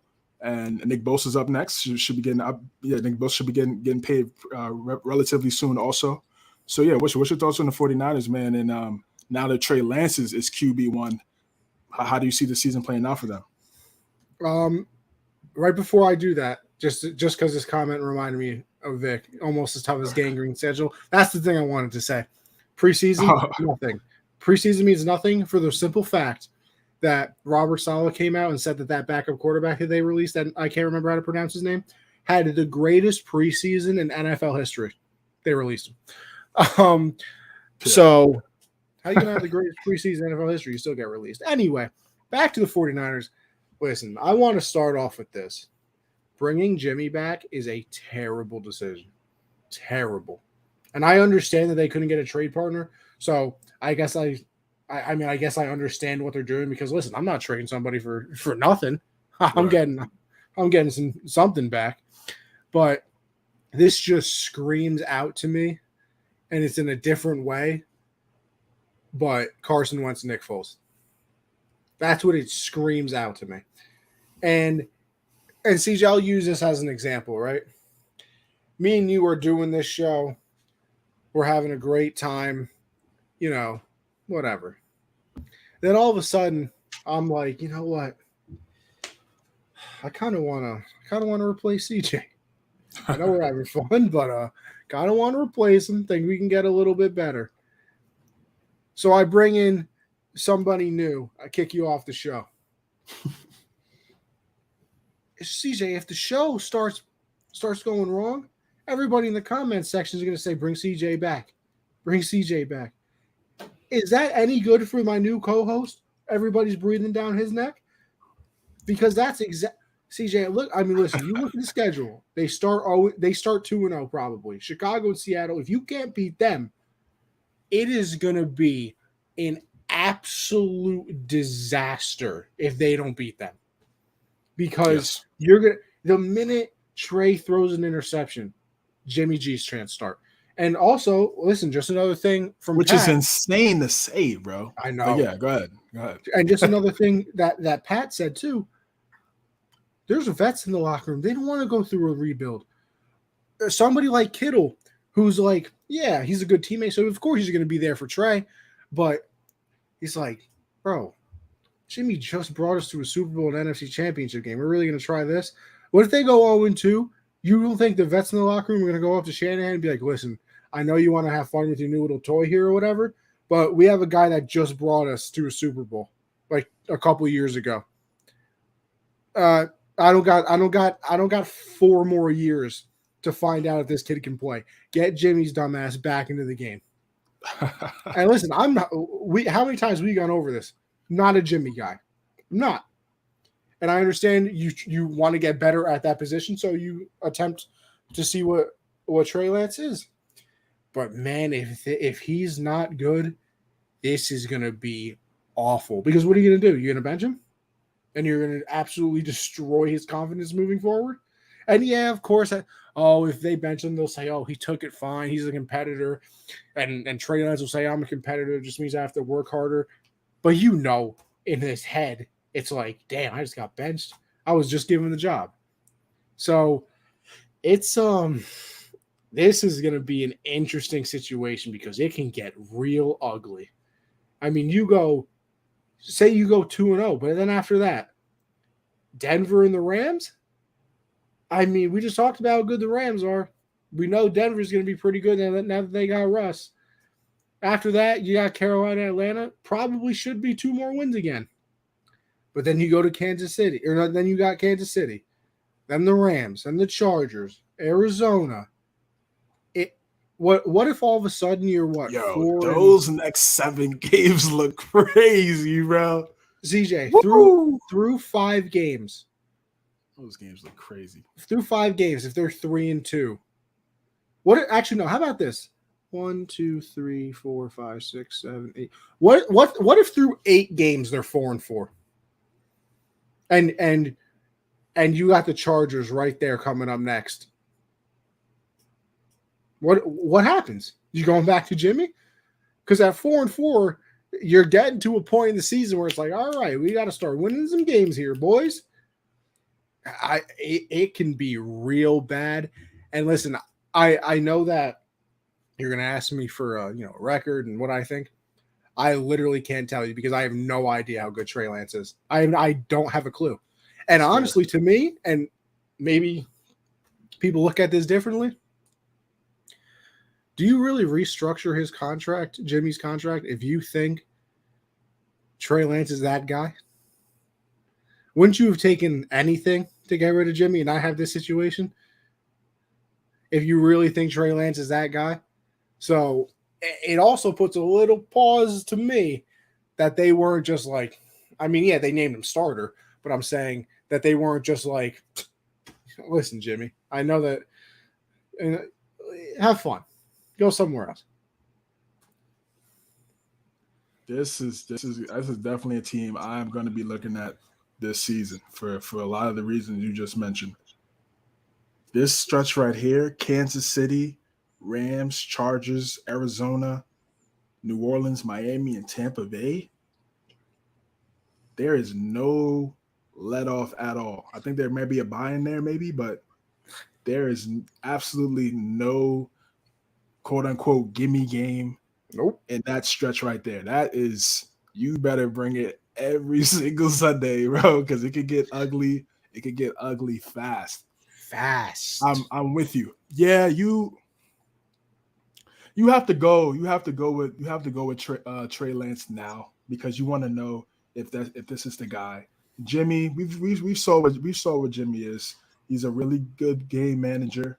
He can win you a bunch of games. He's a quarterback that you can win with, not because of. He's that's the category that he's in, and I think they want to see if Trey Lance is a quarterback you can win because of. And I think that's the thing that's enticing for not only the front office in San Francisco, but for the San Fran fans as well. So I think he has talent, but everybody's talented in the NFL. So it's going to be what can he do to separate himself as one of these and put himself in the discussion as one of these top younger quarterbacks in the NFL. The best thing for him is he's on a team where I feel like he doesn't have to be a quarterback to win because of the team and the roster around him. They have a really good defense. They didn't really lose a key or a marquee guy in the offseason. You'd be like, damn, they lost him. That's tough. Not really anyone like that. They bring in Debo back. Debo's happy. He got paid. He should be ready to rock and ready to go this season. Kittle's there. Doesn't matter who they have at running back. They just managed to make it work. Yeah. And apparently Ayuk is going crazy. Ayuk's going wild. He was definitely a really good wide receiver out of Arizona State a few years ago, and it looks like he could potentially make this big step. I think it's year 3 for Ayuk now. So yeah. They have the weapons. They want to run the football. They want to be physical at the point of the attack. They have an elite pass rusher in Nick Bosa. They have an elite middle linebacker and Fred Warner. So this team is good. They have a really good roster. They have really good pieces around Trey Lance. So if he could just go into the season with the mindset of, I'm gonna do what I do best at the highest level to the best of my ability. I don't have to play hero ball. I don't have to try to do everything and make the Superman play every single play. Take what the defense gives me. If I need to use my legs in a certain situation, I'll do so. Follow the coaches, trust the guys around you. I think they can win. I'm going to say, to me, just because I agree with you, we just don't know. And we didn't see him in preseason enough to really get He also played only 11 games in college. Exactly. Very inexperienced. So I think in the beginning of the season, like you said, they should win those games, but they have to, because that, into the, middle of the season, there's no let up. He has to get into a rhythm early, because the meat and potatoes of their season in terms of the teams that they play is really going to dictate whether or not they're one of those top 7 teams in the conference. So I think I'm going to say 8 to 10. I'm not going to give a definitive number, but I'm going to say 8 to 10 because, again, of the roster, they have they have a really good head coach, one of the best head coaches in the NFL, and I think he's going to do a really good job of creating a game plan every week to make things comfortable for Trey Lance every Sunday, to where he doesn't have to be that superhero type guy. So I could see 8 to 10 wins from San Francisco, but yes, a lot of pressure. San Francisco is a storied franchise. They've had a plethora of really good quarterbacks. They've been really good for the last decade, whether it's Cap, Garoppolo, Alex Smith. They've had, regardless of who they've had over the last decade, they've managed to have some really good success throughout this time period. They haven't been able to hoist the Lombardi yet, but they've been really solid. So if he can be that guy, I think that'd be great for them. I think it makes that conference much more competitive, and a conference where we've talked about this as well. It's kind of older in terms of the top quarterbacks. Those guys, getting up there in age. So if he could, establish himself right there with Kyler as one of those top younger quarterbacks in the conference, I think that'd be amazing. So I see 8 to 10 wins for the 49ers, and I'm rooting for Trey Lance. I'm rooting for him, man. Because Vic said right here, we'll see what Trey Lance is by week 6. Yep. That's usually the threshold right there. Trey has talent, but I could grow into talent yet. This guy. Big someone, man. But I'm excited to see how he plays. Man. I think he could be a special type player. I think we could see an RG3 rookie season type season from him, where it's not, 20 touchdowns, 5 picks, running the ball, where it's some big splash plays like, okay, once he really gets things going and really gets comfortable in this thing, he could be a player. I could see an RG3 type season, rookie season, RG3 type season for Trey Lance this season. I think that's the best case scenario for San Francisco. I would agree, and I'm right there with you. I mean, 8 to 10, sure. Just because of the talent on the team and the head coach, I'll give you that. But, I mean, there's zero confidence in the statement. Trey Lance could be the worst quarterback in the league next year. You have no idea. So I think, and then for Garoppolo too, it was, I think the only reason why he didn't get traded was because we talked about with Deepak was the injury. And you said that a little bit. Well, apparently Seattle wanted him, but they didn't want to trade him in division. But all the reports are Seattle was, let's get Jimmy. And they were like, no, we're not trading him to you. Okay, well, then, okay. But I think, okay. So, right, cool. So, I think he was going to get traded. But Garoppolo's good, but he's limited. Oh, yeah. That's why they're going with Trey. So, absolutely. Will those guys in the locker, if they're 4-4, what are people going to say in the locker room? Go back to Jimmy. I think that's going to hurt his confidence. In my opinion, I don't think that's a smart thing to do to go back to Garoppolo. Yes, like you said, you made a good point. Some of these guys are older. I think Trent Williams is almost 40 years old. These guys I think he's up there, 37, something like that. So they want to get to a Super Bowl.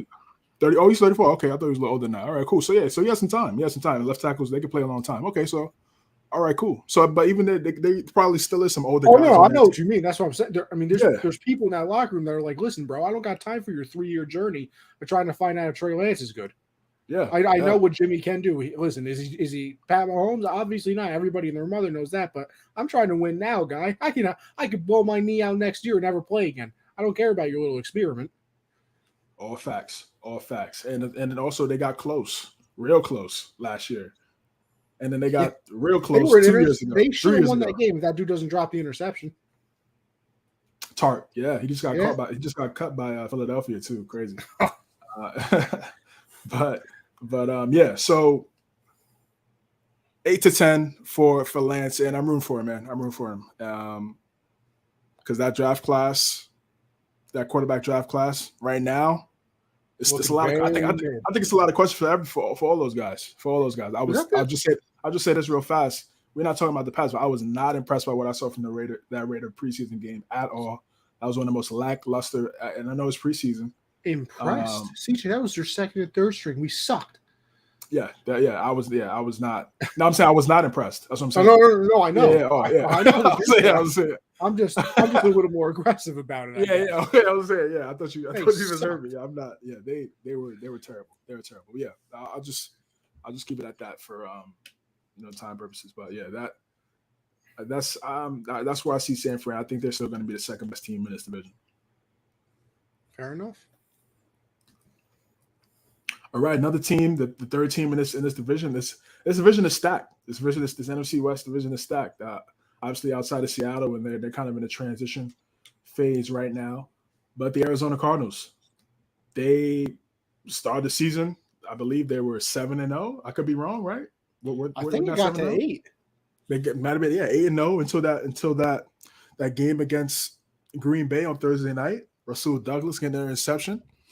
Is that the game that AJ Green's controller died? Yeah, exactly. AJ Green's controller died, or Kyler, didn't know what he was doing. Or Kyler was too busy playing Cold War. Yeah. So one of the other there, but yeah, Kyler Murray had a very lackluster wild card game in the postseason last year. They looked terrible. I think the score was 34-11. I could be wrong on that, but it wasn't good. It was nasty. It was a nasty game. Then we had the archive IG picture phase where he archives all his Instagram pictures on his Instagram account and that becomes a story, obviously, because he's a franchise quarterback on an NFL team. And then his agent comes out, says he wants to get paid. He gets the contract, but the Cardinals asked him the addendum in there to watch at least 4 hours of film. Then they redact the addendum in the contract because of national media backlash, I should say. So all this while D-Hop gets suspended for 6 games. Exactly. I was about to say exactly. And this is the cream of the crowd right there. The icing on the cake is then your number one guy pops hot for roids, allegedly, but not really allegedly because he got caught for steroids. So, and he's out for 6 games. So it was a very weird offseason for the Cardinals. Very noisy, which is never good. Yeah, never good. So yeah, what's your thoughts on this team, man? After hearing everything, after seeing this offseason play out over the last 4 or 5 months or so, how do you see this season playing out for the Cards? It just got so noisy that it scares you a little bit. I'll say this though, I think Kyler's gonna have a very good year because I feel like athletes sometimes lose that chip on their shoulder because it's like, oh, I've done this, I've done that. He's got to have the Dorito factory on his shoulder, not just a chip. He got to have the whole factory on it. I mean, everybody, you don't watch film. Your stats drop when the new Call of Duties come out. Wow, they're ranked 19th. Wow. Yeah. What you think about that? You don't think they're a top 7 team in the conference? Yeah, that's That's out of You think pocket that? to me. Yeah. I mean, don't get They me still wrong. they still could be top 7, but again, those AFC teams probably. Yeah, that's true. I Probably mean, got some AFC teams ranked ahead of them. Yeah, that's almost probably what there's it is. 32 teams in the league, though. You think that they're technically in the second half of good teams? No, come on, really? Yeah, They have a reliable. I mean, Christian Kirk leaves too, but they get Hollywood. yes. James I forgot to Conner. add that. Yep. James Conner bounced back last year. Looked like Steeler James Conner. They lost Chandler Jones too. And, you start listening to some things, and maybe Chandler Jones wasn't Chandler Jones last year. Yeah, but it's still somebody opposite of JJ. Yeah, true. He had that one good game. We had like 5 sacks, but I think the rest of the season he had like 2 sacks for Chandler Jones. Watt,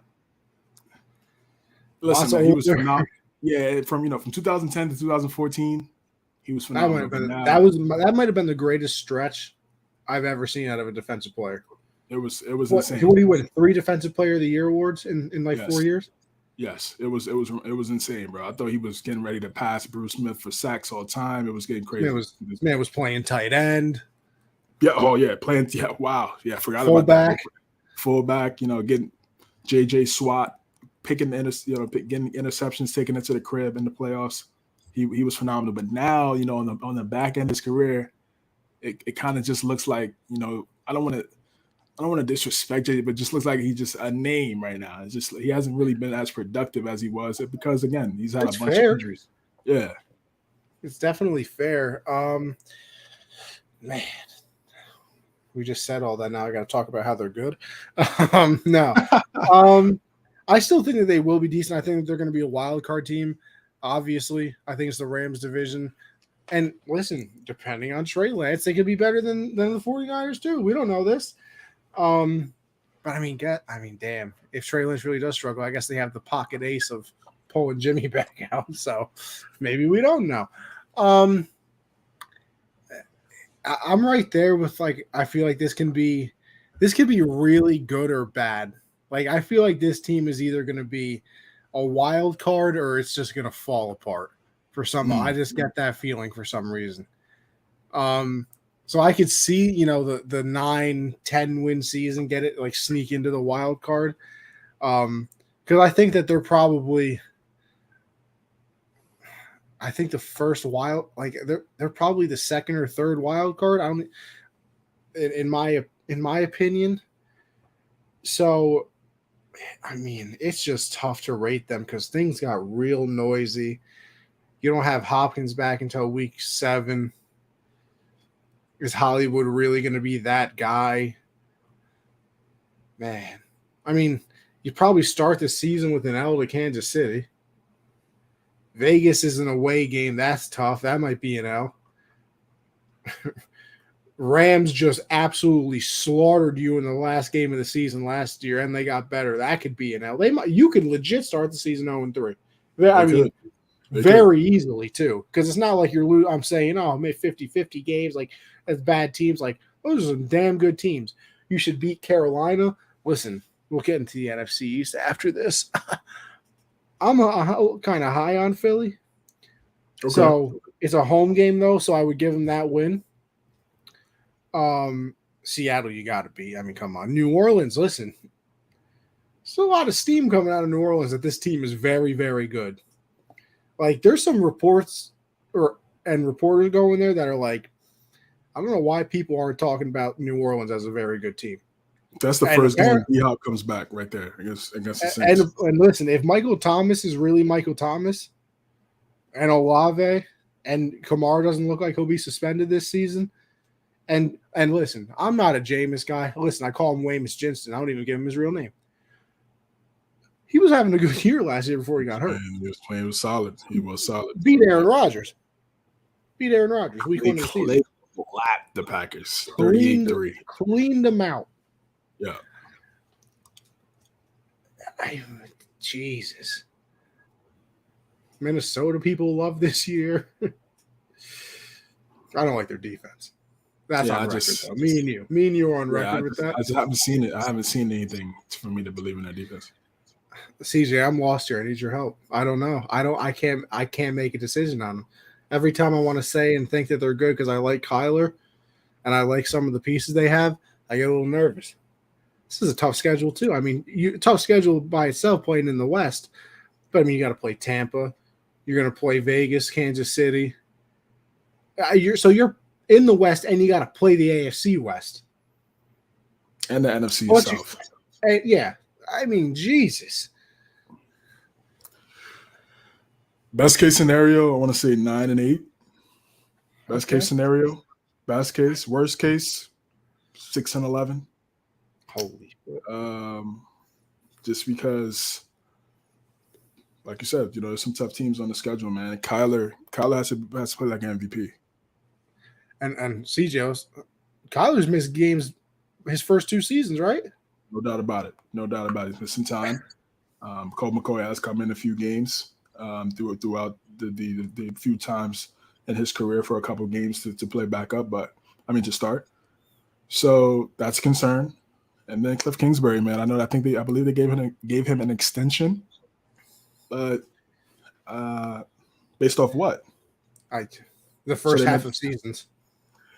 Yeah, they look like the Chargers to me a little bit, and from the standpoint of they start hot and then just something happens in the second half and they just crumble.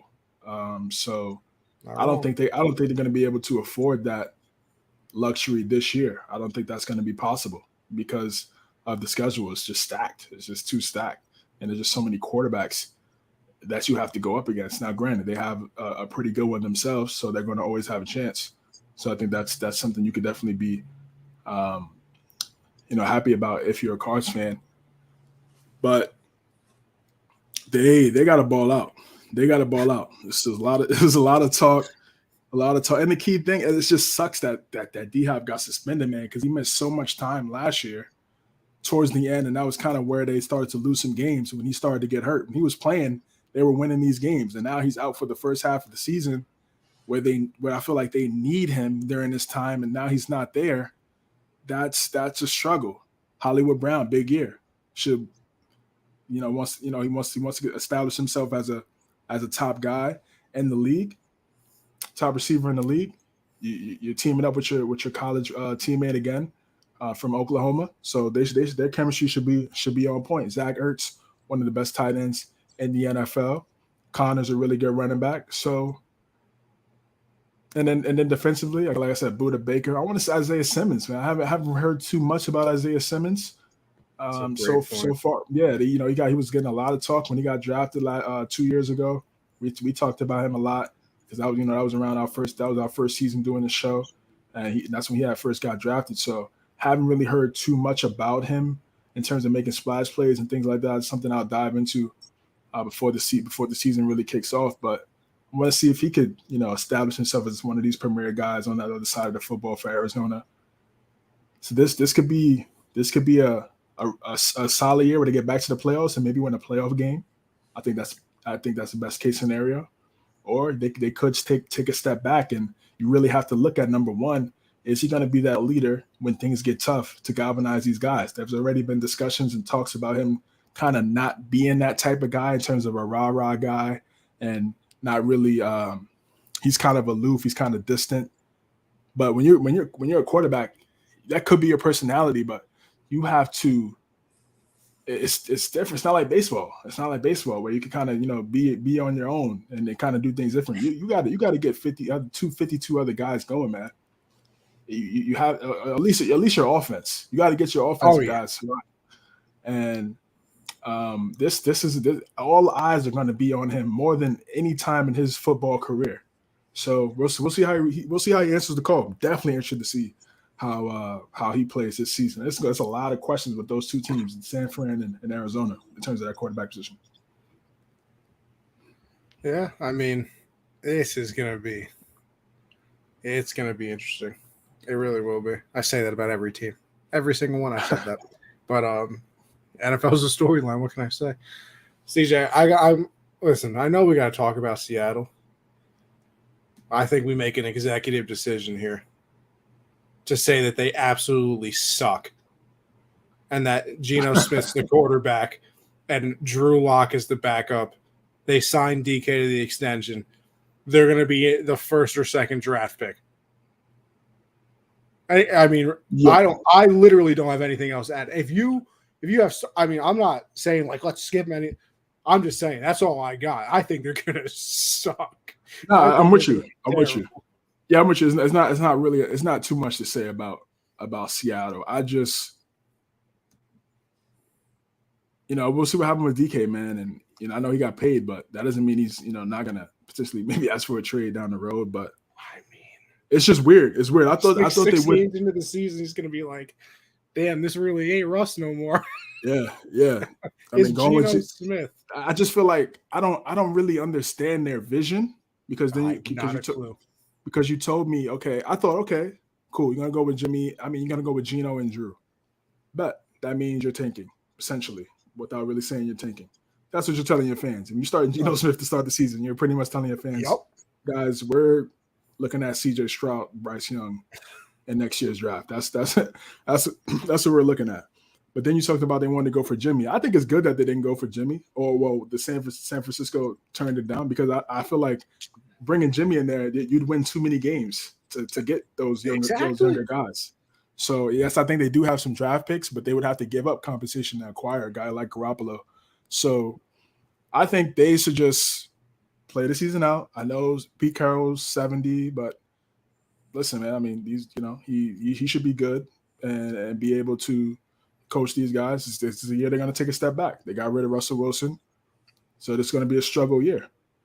Can they find the successor? That when the teams like this, Detroit, Seattle, New England, pre-Mac, can you find the success? Cardinals, Chargers, pre-Burrow, pre-Herbert, sorry. Yeah. Can you find the successor to your Hall of Fame or borderline Hall of Fame guy? That's going to be the discussion. That's the hardest thing to do in the NFL is finding the next guy under center. So will they be able to do that next year? We will see. But yeah, I don't see them winning a bunch of games. They still have a few talented guys on that roster. Jamal Adams, Quandre Diggs. I got 4 at most. Yeah, I can't see more than that. I can't see more than 4. Yeah, and then their defense wasn't really good last year either. So I can't see more than 4. Seattle has great views in bipolar weather. That's all I have. Vic, yeah, I mean, I feel like that's all you really have to say about them. They're just bad. Yeah, they're not good. They're not good. All right, so yeah, let's get into the NFC East before we wrap things up. We're gonna start with let's start with the Giants. Let's get kind of the average to bad teams out the way, and then we'll dive into into the top 2 teams in this division.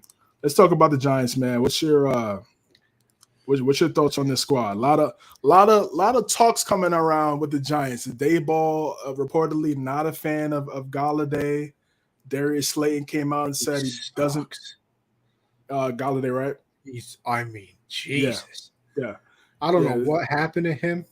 I mean, it's not like he went from a great team to a bad team, so he just lost his will to live. Like he was on the line. He was on the Lions before. Yeah, I don't know. I don't know what his mindset is right now. Barkley's coming back from injury. This is Daniel Jones' last year. Oh yeah, with the Giants, if they're not able to look at least competitive, I don't know. Again, they're not going to win a lot of games. So, what's your thoughts on the New York Football Giants, man? Are you a New York Football Giants guy? Like in terms of saying it like that. I mean, not really. I like to say the Giants, but a lot of people. I just hear it so much. Though. It's a thing. I hear it so much, man. We've heard it so much over the years. It's like every New York talk show. Yeah, New York Football Giants, bro. Listen, the other Giants haven't been here in 85 years. Yeah, it's been a while. Exactly. Like, Since there ain't no need for that. Yeah. I mean, yeah, this is Christian. You missed our whole Ram conversation. Crazy. That's okay though, because you can go back and listen to it on the pod. The hard count available on Apple Podcasts, Spotify, iHeartRadio. Yes, sir. So, congratulations, man. Congratulations, bro. Who? What? Oh, well, I could be wrong, but I mean, I saw a story. I thought him and his girl. Oh, you had the child. Yeah, exactly. Yeah. Listen, I give you a lot of, I give you a lot of crap. Congrats, brother. I'm happy for you. I hope mother, child, all is well. Boy or girl? I want to know that, Christian. I'm curious. Congrats, brother. Sure. Daughter. Okay. Congrats, girl brother. dad, huh? God bless. God bless, man. Facts. Congrats, my guy. Yeah. Back to the Giants was, a little weird, but I mean, it's Daniel Jones' last opportunity, obviously. This is especially his, like, all right, bro, we gave you everything you need. Like, if you suck now, you really just can't play. Because they brought an offensive coach who fixed, basically, everybody gives credit to fixing Josh Allen and Dable. Yeah. They have Galladay, who they gave all of that money to, and is just terrible. Darius Slayton, but they're taking offers on him. Yes. Saquon's back, but the last couple of years he's obviously been hurt. I don't think they'll. No, they're gonna finish last. They're gonna finish last again. They're going to win like 7. No, come on. What am I talking about? 6 games. I mean, you see 6? I just listen. Tennessee lost. Carolina, iffy. Dallas, probably a loss. Chicago, you got to beat. Green Bay is a loss. Baltimore's a loss. That's a toilet bowl game. Chicago. Jacksonville, you should win. Seattle, you should win. So we're at 3. Houston, you should win 4. Listen, Detroit's up in the air now. Yes, Detroit's it is. Up in the air now.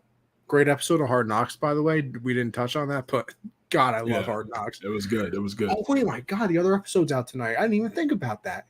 Sure. Oh, say less. Yeah, I'm at 4 right now. I like Washington because once right. Yeah. What's the stupid thing that I always say? What's Winston, DC? No, that one. And then what's the stupid road that I always say? What's the white? It's like the White House road that I always make into a. Oh, Pennsylvania Road. Yeah, Pennsylvania Avenue. There you go. Yeah. Pennsylvania Avenue. My big Carson guy. I still to this day don't understand what you see, but go ahead. Listen, it's more of a joke now. Oh, is it? But I picked him for that MVP, so I'm sticking with it. Okay. I mean, Indianapolis, L to me. Minnesota, especially it's away, L.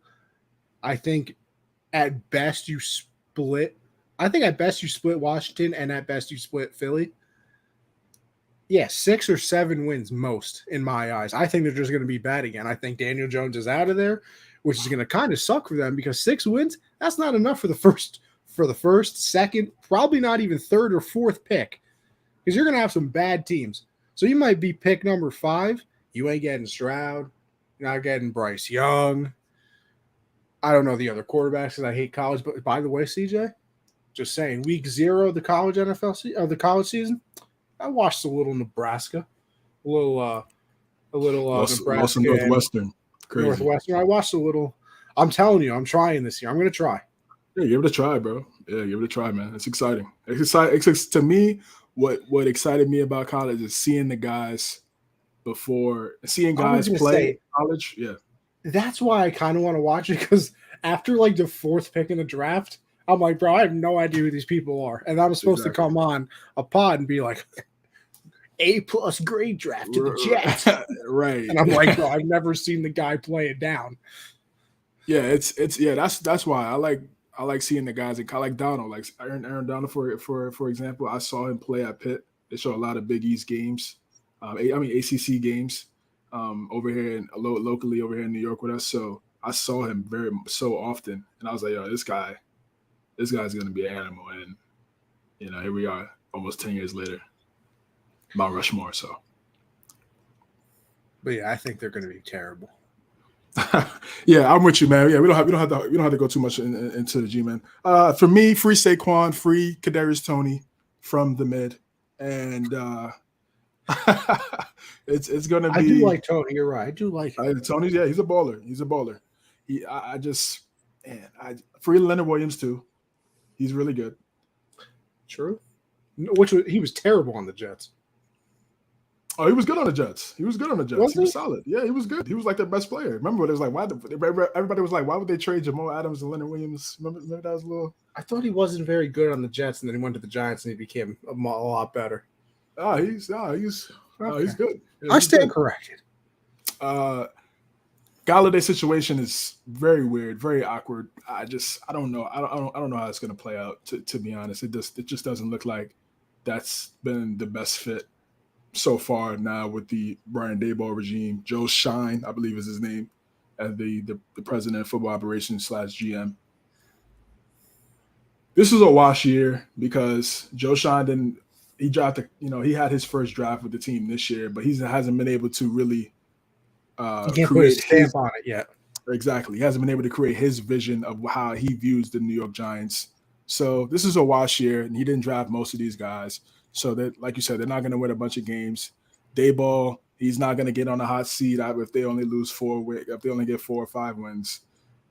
This is just like I said, it's a wash. Yeah, do you want to see them be competitive against the Eagles, the Cowboys, the Commanders? Of course, that's the divisional games. Maybe can they be a spoiler to some of those, to the Eagles and Dallas for a couple of games at the end of the season? They beat those teams because it is in division type games.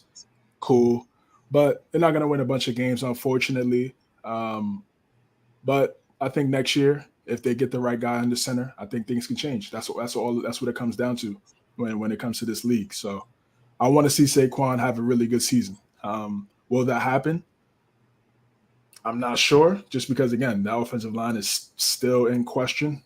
They got Will Hernandez. They got Andrew Thomas. Andrew Thomas, yeah. Andrew Thomas at left tackle. So, they have some young guys there, but it still really isn't anything to, to be hype about. So, yeah, I see 4 or 5 wins for New York, man. Another free down year for our state. Yeah, I mean, I'm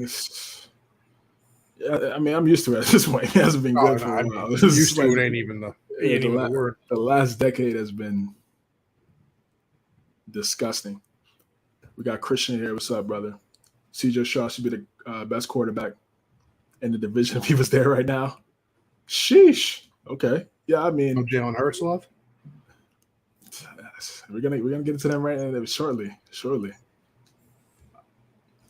yeah, we got your guy. Watch the Commanders up next. Brian Robinson, man, prayers up to you, bro. Was in a shooting. Good news. He was released from the hospital at the facility today.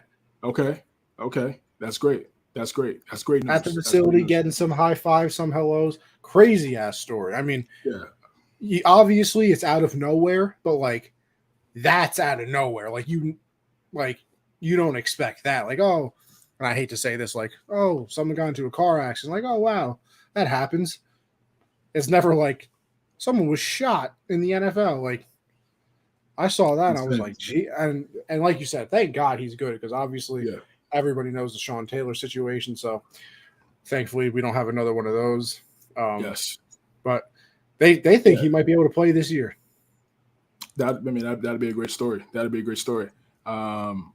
Yeah, prayers up to him. Glad everything is good. I'm being a lot of jealousy out here, man. Serious question. I don't know if this is sensitive. You think you can win comeback player of the year without ever playing? Like what if he comes back like somehow in a weird world he came back like week 5 and just went crazy? You think that qualifies as a comeback player? I think so. I feel like you make a special exception for that. I'm just saying. I think he could be in that discussion. But yeah, that'll be interesting. That'll be interesting to see. Either way, if he comes back and plays well, comes back and is able to, play at a high level, I think that's a great story. Antonio Gibson. I mean, he was their RB1. Hey, Greg, they moved Antonio Gibson to kick return. Yeah, just about to get into that. Yeah, just about to lay it out right there for you, bro. CJ, tell me to shut the hell up sometimes. I steal all your ideas. You're good, man. We're a team. We're a team, man. Yeah, Antonio Gibson just lost his starting spot. No longer RB1. Like you said, he was at kick return. Okay. It's a guy who was getting, a stack the last couple seasons. So that's interesting. Him and Robin Vera, obviously, not on the best of terms. Curtis Samuel, shout out Curtis Samuel, New York love, Brooklyn native. Now should be 100%, should be healthy, ready to go. Him and his Ohio State teammate Terry McLaurin should be ready to rock at that skill position. For the Washington Commanders, Chase Young coming off the ACL should be ready to rock as well with that stack front seven. I think they put him on the pup. Yeah, right? He's on the pup. Yes, he's on the pup. Yeah, he'll be back week 6. So hopefully we'll see him back and ready to go when it's time for him. Jonathan Allen, Payne, Sweat. I mean, they're just the amount of guys that they have on that D line are crazy. Jamin Davis at linebacker. Defense looks good. Offensively, it's gonna come down to your guy, man. It's gonna come down to your guy. Logan Thomas coming off the ACL. I think he's on the. I think he might be in the pup too. Yeah. Can we? Christian? Can we rule out Antonio Gibson any sort of Tanya Harding situation? That's crazy. That would be crazy. This guy, man. Bro, did you see the tweet from that one guy who got a bunch of hate for it? Because I think 40 minutes before the report came out that he got shot, he was like, everybody should he tweeted, don't draft I just forgot it. Why did I just forget his name? Antonio Gibson. No. The guy who got shot. Robinson.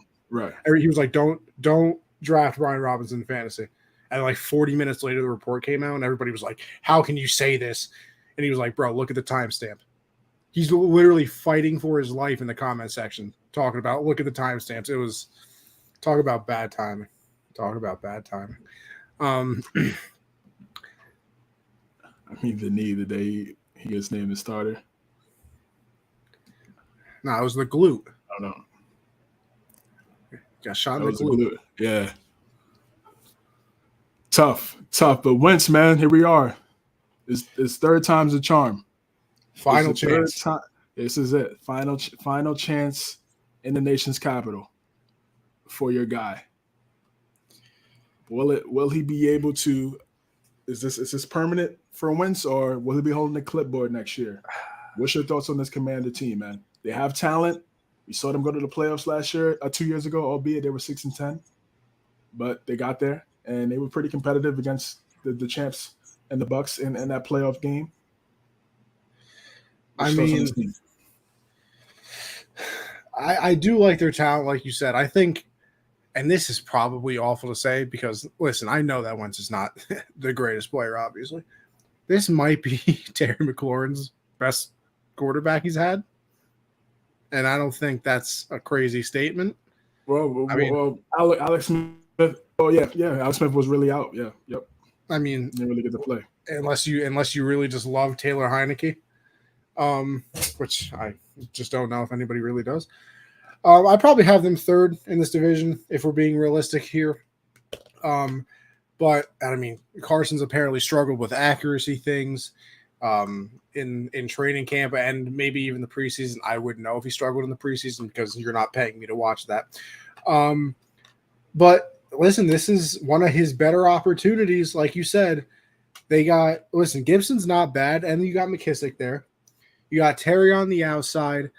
They have, what's his name? He came over from Carolina last year, didn't play much. Yeah, Curtis Samuel. Yep. Yeah, Curtis Samuel. They got Curtis Samuel. kind of playing a utility thing. Well, like you said, Logan Thomas. They have like 95 first-round picks on the defensive line. Right. So this is it. If Wentz does bad now, you're talking backup forever. Because I don't think you can get many more opportunities unless something catastrophic happens and they're like, okay, Carson, you started in the NFL before, come here. But yeah, I mean, I still think that they're, they're probably an 8-win team at best. I mean, you said what? You don't think they can win 8 games? I said at best. Hey, I did say at best. At best. Okay. Let's look at this. Look at the schedule. I mean, listen, Jacksonville should be a win. Jacksonville should be a win. Detroit's up in the air. I'm high on Philly, so that's a loss. Dallas is a loss. Tennessee's a loss. You should beat Chicago. Green Bay's a loss. Indy's a loss. Minnesota, probably a loss. Philly, probably a loss. But then again, those division games, I feel like get split all the time, especially in the East. Yep. You got to beat Houston. You got to beat Atlanta. You got to beat the Giants at least once. Yeah, they play them back-to-back. That is weird as hell. Yeah, that is weird. You got to beat the Giants at least once. San Francisco, probably a loss. Cleveland, with Deshaun's back by then, probably a loss. And then Dallas to end the year. Maybe Dallas isn't playing for anything anymore. I don't know. I could see 6, 7, 8. Yeah, I can see. I could see 6. If they win 8 games, I'd be shocked. To me, 8 games is like, wow. Yeah, because to me, it's like 8 games is close to winning the division. Because this division is always the magic number is 9. I know Dallas went 12 and what? They went 12-5 last year. Yeah. But I don't think they're going 12-5 this year. So I think that comes down a little bit. Now that Philly's better, those games would be much more. They swept Philly last year. I don't think they sweep Philadelphia this year. So I think the magic number is going to be 9, 10. So if they get 8, I mean that's great. That's a hell of a season. That's a hell of a season for them. I mean, then again, you could win 8 games, be a bad team in this division, and still end up winning. I mean, what did was it a couple years ago? Philly won the division like 7-9. Well, I know they won the division 6-10. Oh no, yeah, actually, yeah. Okay, never mind. It was them. Yeah, they were 6-10. They won. They won the division. No way, they were really 6-10. I believe so. Yes. Jesus. Yeah, that'd be. Shouldn't even be allowed to play in the NFL. That's when Dak. That was the first Heineken year. Yes, it was. Yeah, that's when Dak had fractured his ankle. That was a weird one. Was that the year that they played the Bucs in the playoffs and almost low key beat them randomly? In the wild card, yes, it was. So yeah, this division is always terrible. Mid, very mid. So again, that magic number to me is 9. It's always been 9. 9 and 7 is always. Every time I see NFC East, I think 9 and 7. Whoever's going to win 9 games wins the division. That's usually how it plays out. So if your best case scenario becomes reality, that's a hell of a season for the Commanders. I think it's tough for me to see them win the 8 games because I just don't know. I just don't think Carson Wentz is that guy. Is he talented? Can he make some wild throws every once in a while? Sure. But is he a guy that could be a franchise guy for the foreseeable future for this Commander squad? It's tough to see. It's very tough to see. Last year, I feel like that was the best situation he's ever been in outside of the 2017 year before he got hurt. And they didn't even make the playoffs. You look at his numbers, you're like, 20 touch. I think it was 27-7, I think. Yeah. So yeah, you look at his numbers, like, that's good. That's solid. But you got to watch the games, and you got to watch how he plays in some of those games. Offensive line was stacked. Colts defense was stacked. You had a guy that rushed for almost 2,000, had 1,800 yards rushing the football. loaded. Yeah, did they have loaded guys on the outside? No. But they when games where they needed him to win a game or two, he wasn't able to do that. So it's tough for me to really see him. What was it? The worst quarterback rating ever? Or something? Well, he had like in that game against the Jags. What was it, like a 4.2? Nasty work, man. Nasty work from Wentz, bro. So yeah, that's my deal with this squad, man. It's not really like they're a void of talent or anything like that. It's just I don't know if Wentz is going to be a guy that can win you 3 to 4 key games that could get you to the dance, and that's what it's going to boil down to for this type of team. Because Ron Rivera, what does he want to do? Run the football, play defense. That's his identity. That's been his identity since he was with Carolina. You just need a guy competent enough to get you. Is Wentz better than Heineke? Yeah. But is that enough to get you to the playoffs? I don't know. I'm going to say no. Oh, yeah. I don't think they're making the playoffs. Hell no. Yeah. So, and they're in a weird spot too. Like some of these other teams you talked about. It's like, do they want to go after a quarterback next year? They probably going to have to trade some picks to try to move up and get a guy, because they do have a really good team outside of the average play of Wentz. So they're one of those tweener teams where it's like they're good enough to do some things, but they're not great enough to stay at excellence. So I think, yeah, I could see 6 wins. I see 6-11, man. Maybe 7-10 for the squad. Commanders need to call over full so they have a chance to make the wild card. No, Vic. Foles, man. Listen, bro. Salute. You won the bowl. You beat my squad, but overrated, man. Oh, yeah. I mean, overrated ain't even the word. Overrated. All right, let's get into the 2 teams that everybody's really talking about in this division. Let's start with the Dallas Cowboys, because I'm so happy you just did that. I really wanted to do Eagles last. Facts. So Dallas, they went 12-5 last year. They went 6-0 in the NFC East, 6-5 in the rest of their schedule. So yeah, again, facts. So they have a interesting offseason. They lose Amari Cooper to the Browns. They trade him to Cleveland.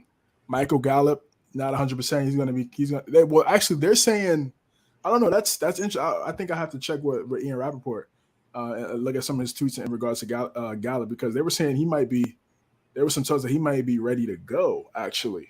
So he's progressing and he might be ready to go. I think it'd be smart for him to stay on the PUP list, but we'll see.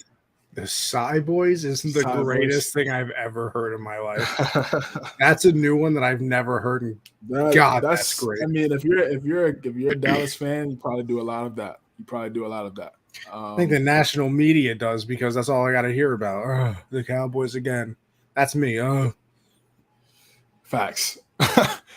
Dak has his best year of his career as a quarterback last year. I think 37 touchdowns. Had a great year coming off, breaking his ankle the year prior. Zeke had the MCL sprain, dealing with some injuries. We haven't seen him really at the top of his game since 2018, I want to say. CeeDee Lamb he's going to be that number 1 guy. Randy Gregory hoodwinked them, thought he was going to stay with the Cowboys, ends up going to the Broncos. And then, of course, the talk about Trayvon Diggs, who is hot and cold. You love him when he gets the picks, and then you hate him when he gets burned. So I think they have some really good talent. And then lastly, also losing Tyron Smith to that I think it was 2 weeks ago or last week. Losing Tyron Smith last week. Yeah. Losing Tyron Smith last week with the hamstring injury or knee hamstring injury. That's a big deal. Running in Cabo San Zeke. Yeah, right. Yeah, running in quicksand. Yeah, running in quicksand Zeke. So what's your thoughts on this squad, man? And how do you see it playing? They lost a lot of firepower. No Cedric Wilson. He's in Miami. It's a different team. It's a different team, and it's a downfall of a team that I love. Who doesn't love when the Cowboys are bad? I mean, come on. What are we talking about here? Unless you're a Cowboy fan, of course. Disgusting, by the way. I just don't see where. I mean, listen, they're gonna be decent. I don't think they're gonna all of a sudden be 4-12 or 4-13, whatever the hell it is now.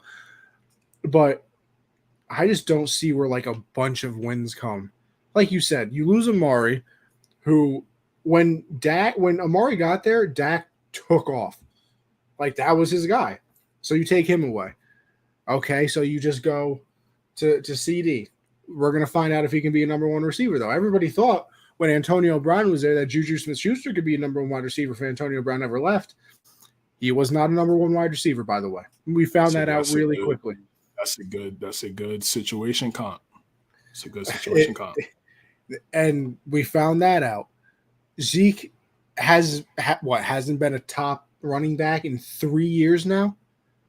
And they gave him that giant contract so they can't move on, and they're going to play him instead of probably playing the better running back, Tony Pollard. Like you said, they lose Smith, who you need to protect Dak.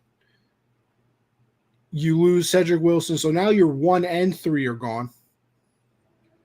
You're 1 and 3. Yeah.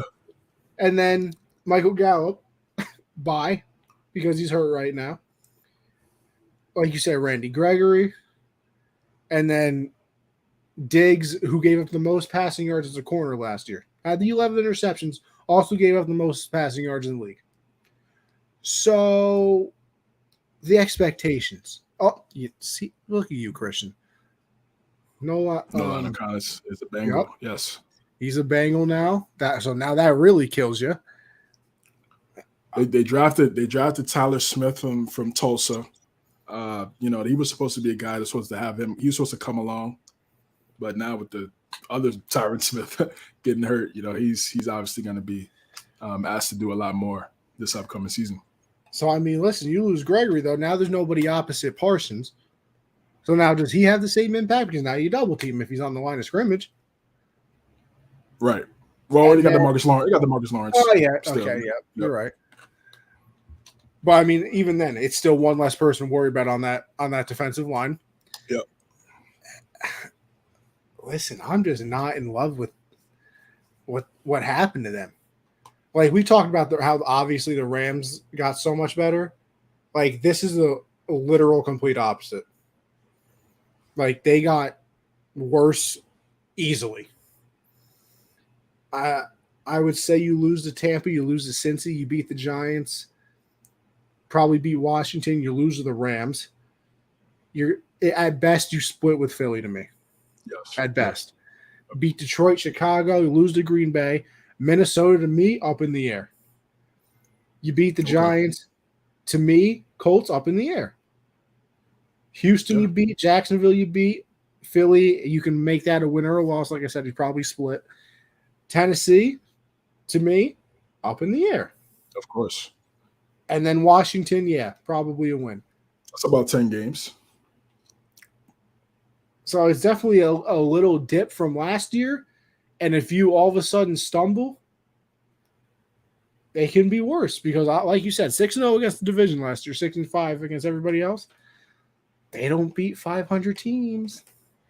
500 or better. So, I mean, it's going to be an interesting season for them because they got worse at literally almost every position on the team.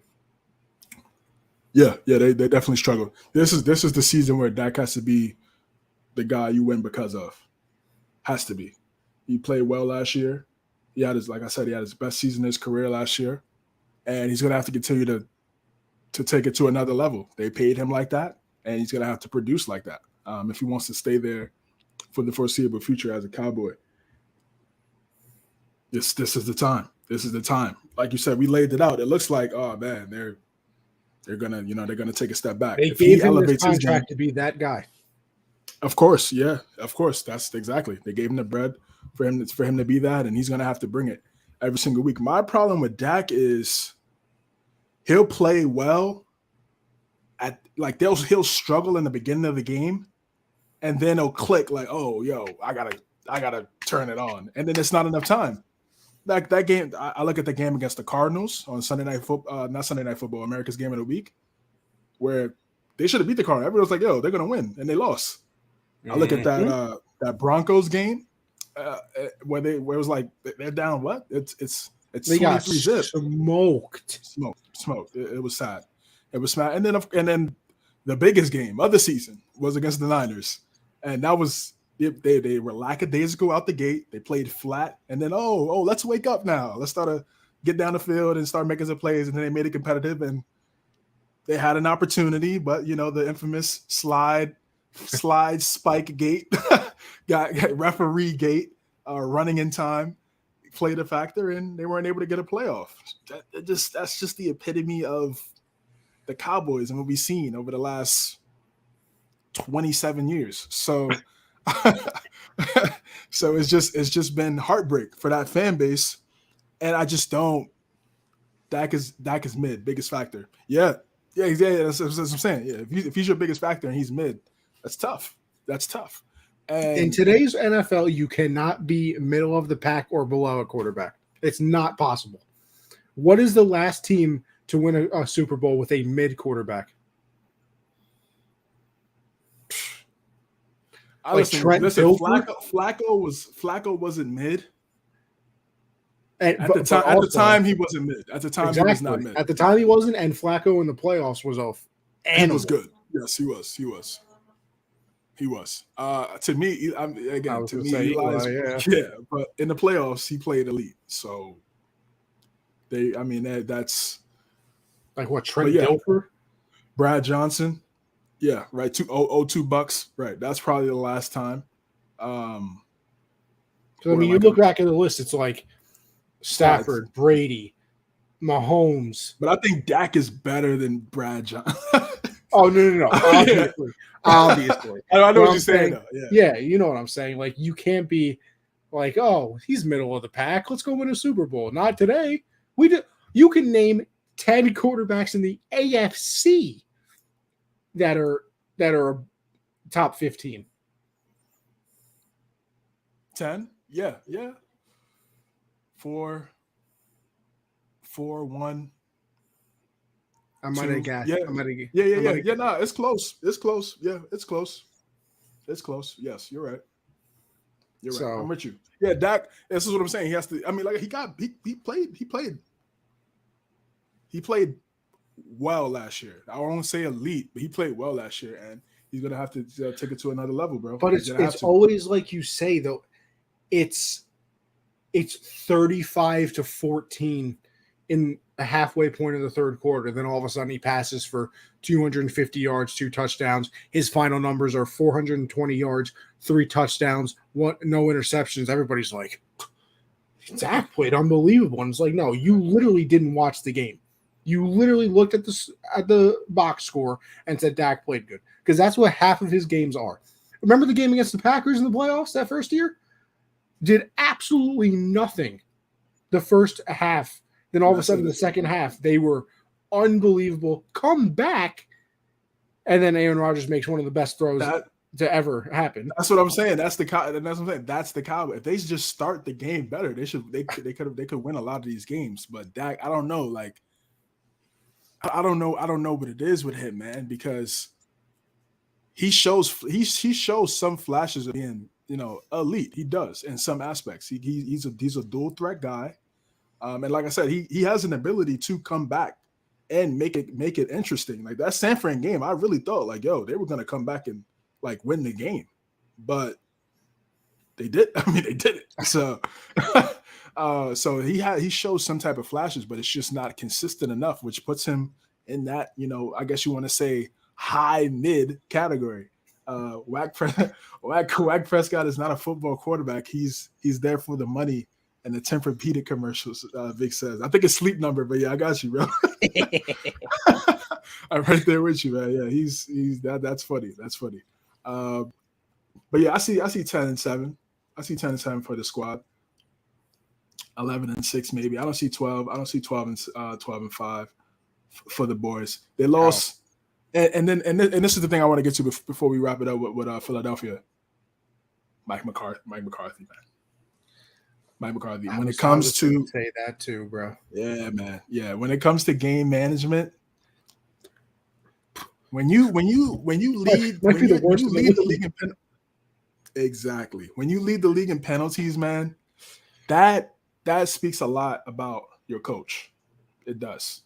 It does. Dan Orlovsky said it too, and I loved it. He said, this team is not talented enough to play undisciplined football. And that's all. I think they led the preseason in penalties. Man. The preseason, bro. These are people that are trying to make the team, so they're trying to be perfect. They don't respect that man. I don't want to say they don't respect him. They respect him. No, but I think they respect him. But it's just like it's tough to really like in their head take it to that level. In their head, they're probably like, "Is this really the guy that is leading us to a Super Bowl?" I think it's a good push in that locker room that says that. And again, Jerry is really the superstar of the team. I mean, you look at the stars of the team. It's Jerry and Dak. You don't say that about any other team where the owner is a bigger star than the quarterback. You don't say that about any other team in the NFL. He has a weekly spot on the local radio show. The owner of the team. That's what I'm saying. He's the star. He's the star of the team, and that's not a formula for success. When they were winning Super Bowls, he was not the star of the team. He was like maybe fourth or fifth. It was the triplets, Jimmy Johnson, and then Jerry Jones. Yep. So now it's just Jerry Jones, and we're stuck. That's why we see the mediocrity for so long. So that's what's troubling for me about this squad as well, is that they just don't have a guy to where it's like, is Jerry Jones is going to have to come to a point. He's getting up there, man. He's getting up there. You got to get a guy that's elite. There were talks about Sean Payton when he took that little break. I think that's a great move. He was there when he was an offensive coordinator. When Bill Parcells was the head coach there, so he has that relationship with Jerry Jones. So maybe next year that could be a possibility. But yeah, he goes to Miami with Tom. Well, that almost happened. That almost happened. And then lastly, just two things for me is three things is Zeke. I want to see Zeke have a bounce back year. Those first 3 years were so special for Zeke, and I know he dealt with some injuries. He was really running with that big ass brace on his knee last year. It looked wild. Like he was trying to do cuts he had one of them offensive line braces on his knee, and I'm like, yo, like he can't move. He can't move. And I see what you're saying with Pollard, but the only thing with Pollard is he can't pass protect. Like how Zeke can pass protect. And you got to be able to protect Dak, especially now. And especially that had no left tackle. You need pass protection from everybody on that front. So that's the only thing with Pollard. They're saying Pollard might play some receiver, might be in a receiving role. I think that's imperative at this point because of what we talked about and the lack of skill guys they have on the outside of Lamb. So and then Micah, I want to see Micah maybe continue to establish himself as one of the best defensive players in the NFL. And then lastly for Trayvon Diggs is like, it's just so weird, bro. It's like he gets burned, but if you throw to him, he's gonna pick it off. So it's like, yeah, I'm gonna throw it because he may get beat, but there's also a possibility that this could be an INT. So he's such a enigma when it comes to that because you just don't know when you throw that ball that way, you don't know is it going to be a catch or is it going to be it's going to be a pick because he got glue hands, bro. You get 11 interceptions. He was a wide receiver. Yeah, exactly. That's nothing to play with. 11 interceptions is nothing to play with. That's 11 extra opportunities for the offense. That's a big deal, bro. That's a big deal. So Those are some things I want to see, or I'm interested to see when it comes to the Cowboys, man. All right, now last but not least, this is the team that a lot of people think that they're going to win the division after the moves that they made in the offseason. We got Connie pointing at himself because he's very high on the squad. All in, the chips all in front of the table, in the middle of the table for the Philadelphia Eagles. They had a pretty solid. Like they went 9-7 10-7 last year. There was some, I believe so. Yeah, there were some discussions early in the season, beginning of the season. Nick Sirianni, is he really that guy? Is he really that good? Shouldn't be the head coach. Jalen Hurts, I don't know what's going on, but he came out and they proved a lot of people wrong. They ran the football at a high level. I think they led the league in rushing last year. The offensive line is stacked. The defense was really good. And then the offseason, Howie Roseman, they got better. They traded for A.J. Brown in draft night. They drafted two of the Georgia boys, and Nakobe Dean and Jordan Davis to solidify that front seven. You still got Fletcher Cox there. You got Darius Slay, a number one guy on the outside, shutdown corner type DB. Dallas Goedert, an excellent tight end. That offensive line is stacked. Lane Johnson, Jordan Mailata, those guys up front. Jason Kelsey, is it?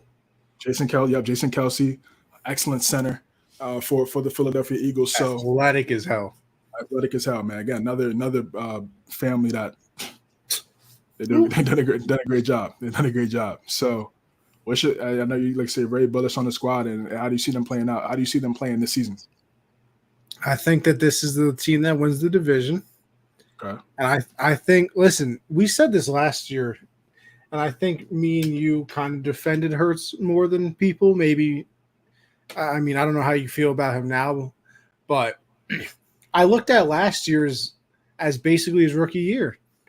And that's the problem with, I think that's the problem with like the generation now of like, you know, we saw back in the day how Rodgers sat behind Brett Favre, Mahomes sat behind Alex Smith. Like, you're literally not allowed to do that anymore. If you're a rookie, you get drafted, you have to play, and you have to be the best quarterback in the league, or else it's over. Yeah. So he sat basically his first year. I guess you can say learned behind Wentz, but listen, you are learning no matter what. Even if your quarterback isn't great, they know how to study film better than you probably. They're in the NFL, and they've been studying NFL film and have been getting help studying NFL film longer than you have because you just got there. So the fact that he had that time then last year leads them to the playoffs. Listen, was it a good season? Probably not. I mean, Jalen Hurts, let me just look real quick. Last year, 31-44, 16 touchdowns, 9 interceptions. So, no, that's anything special, clearly. But that's basically his first year. He's learning how to play. And like we said, nobody believed in Nick Sirianni. All of a sudden he becomes – listen, I gave him more love for Coach of the Year last year than – I think some people did. I think he should have won it. Nobody had expectations for them. And they went out, they go make the playoffs, so good on them. But like you said, I mean, you bring in over A.J. Brown. You have Smith on the other side. Goddard for the middle of the field. They have like 16 running backs. So, no, they don't have a number one clear, I don't think, in my head. I mean, I know Miles Sanders is there, and then is Boston Scott still there?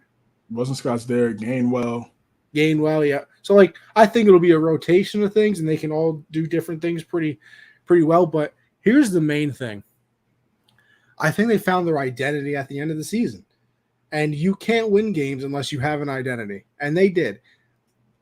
They started to run the ball a lot, and they were very effective doing it. So, they ran the ball. That's why they started to win, not because of Hurts. Listen, maybe, but who cares? If you're winning games, you're winning games. Jimmy just rode that train for how long? Did they ever really win that many games because of him? Probably not, but they ran the ball and they played a lot of defense. And they asked him to make the occasional throw on third down. If he can do that, they're going to be good. And I think that he's going to grow into a pretty solid player this year. I don't think it's going to be something crazy. Like, I don't think he's all of a sudden going to be 35 and 8 touchdowns and 8 interceptions. But like, if you go from 16-9 to like what? If you can give me 28 and stay at 9, maybe 10 at the most. 28 passing touchdowns. Yeah. I need 20. Yeah, 25 plus. I need 4 racks. Racks. Yeah, you got Brown, Smitty. I just don't want to say that they found. No, but I just don't want to say they found their identity in running the ball, and then all of a sudden be like, okay, you better pass too, though. So like, I think that they might be pretty run heavy, especially because he can obviously do some read option as well. Like he's a part of that running too. Exactly, he's obviously a dual threat quarterback. So, I mean, yeah, 4,000 in today's NFL, you should be able to get it. Most people do. But Jordan Davis looks. I mean, you want to talk about a different animal? What did he run, like a 4.7 at ridiculous 350? Ridiculous As a defensive tackle. Like that's out of pocket. Yeah. That's ridiculous. And then I don't know. I just see a leap from this team. I think they win the division. I think it's an easy. No, let me not say easy, but I think it's a 10-win team. To me, I'll say this minimum. Now, max, I think it's like 11 or 12. So it's not like I think, it's going to be something crazy. But I just like what they did. And it's another year for Sirianni. Obviously, rookie head coach, you're going to make mistakes. You're going to mess some things up. He has another year under his belt. It's another year for Hurts in the offense. A.J. Brown is obviously very good. They have a clear number 1, and then Smith can be a clear number 2, and he was pretty good last year. Like, he gets overshadowed, obviously, because Jamar Chase has had the best rookie season maybe ever, but Smith was not bad. So, and a run-heavy offense, like you said. And now, listen, Zach Ertz was a very good player for a long time for the Eagles. Towards the end, it wasn't the greatest thing ever. Now you have Goddard, who a lot of people love. So I just see a nice little jump for the team. Division winner in my eyes. I think they win the division as well. I can see I see 11 games. I think it's 11 and 6 for the squad, and then 10 and 7 for Dallas. I'm with you, man. They made some really good moves that I'm a fan of. They drafted well. They did great in free agency. It's going to come down to number 1. It's going to come down to Hurts, man. Everything's laid down in front of him. This is okay, we've given you a lot, everything damn near. What you going to do about it? And if you play well, we will pay you in 2 years. If you don't, we will look elsewhere because they still have some picks. I think they still have a solid amount of picks as well. So if he's not the guy, they will move on. This is a big year for him. He has to play well. He has to get them back to the playoffs. And, damn near possibly, I would say, win a playoff game too, just because of the talent. Just because of the talent. Just because of the talent. Yeah, just because of the talent that they have. Last year, it's understandable why, they went up against the Bucs and they didn't have the type of talent that they have now. But now it's not the case. Smitty is your number 2 option, and he could easily be a number 1 option on the Patriots, for example, on a more plethora of teams in the league. So that's a luxury to have.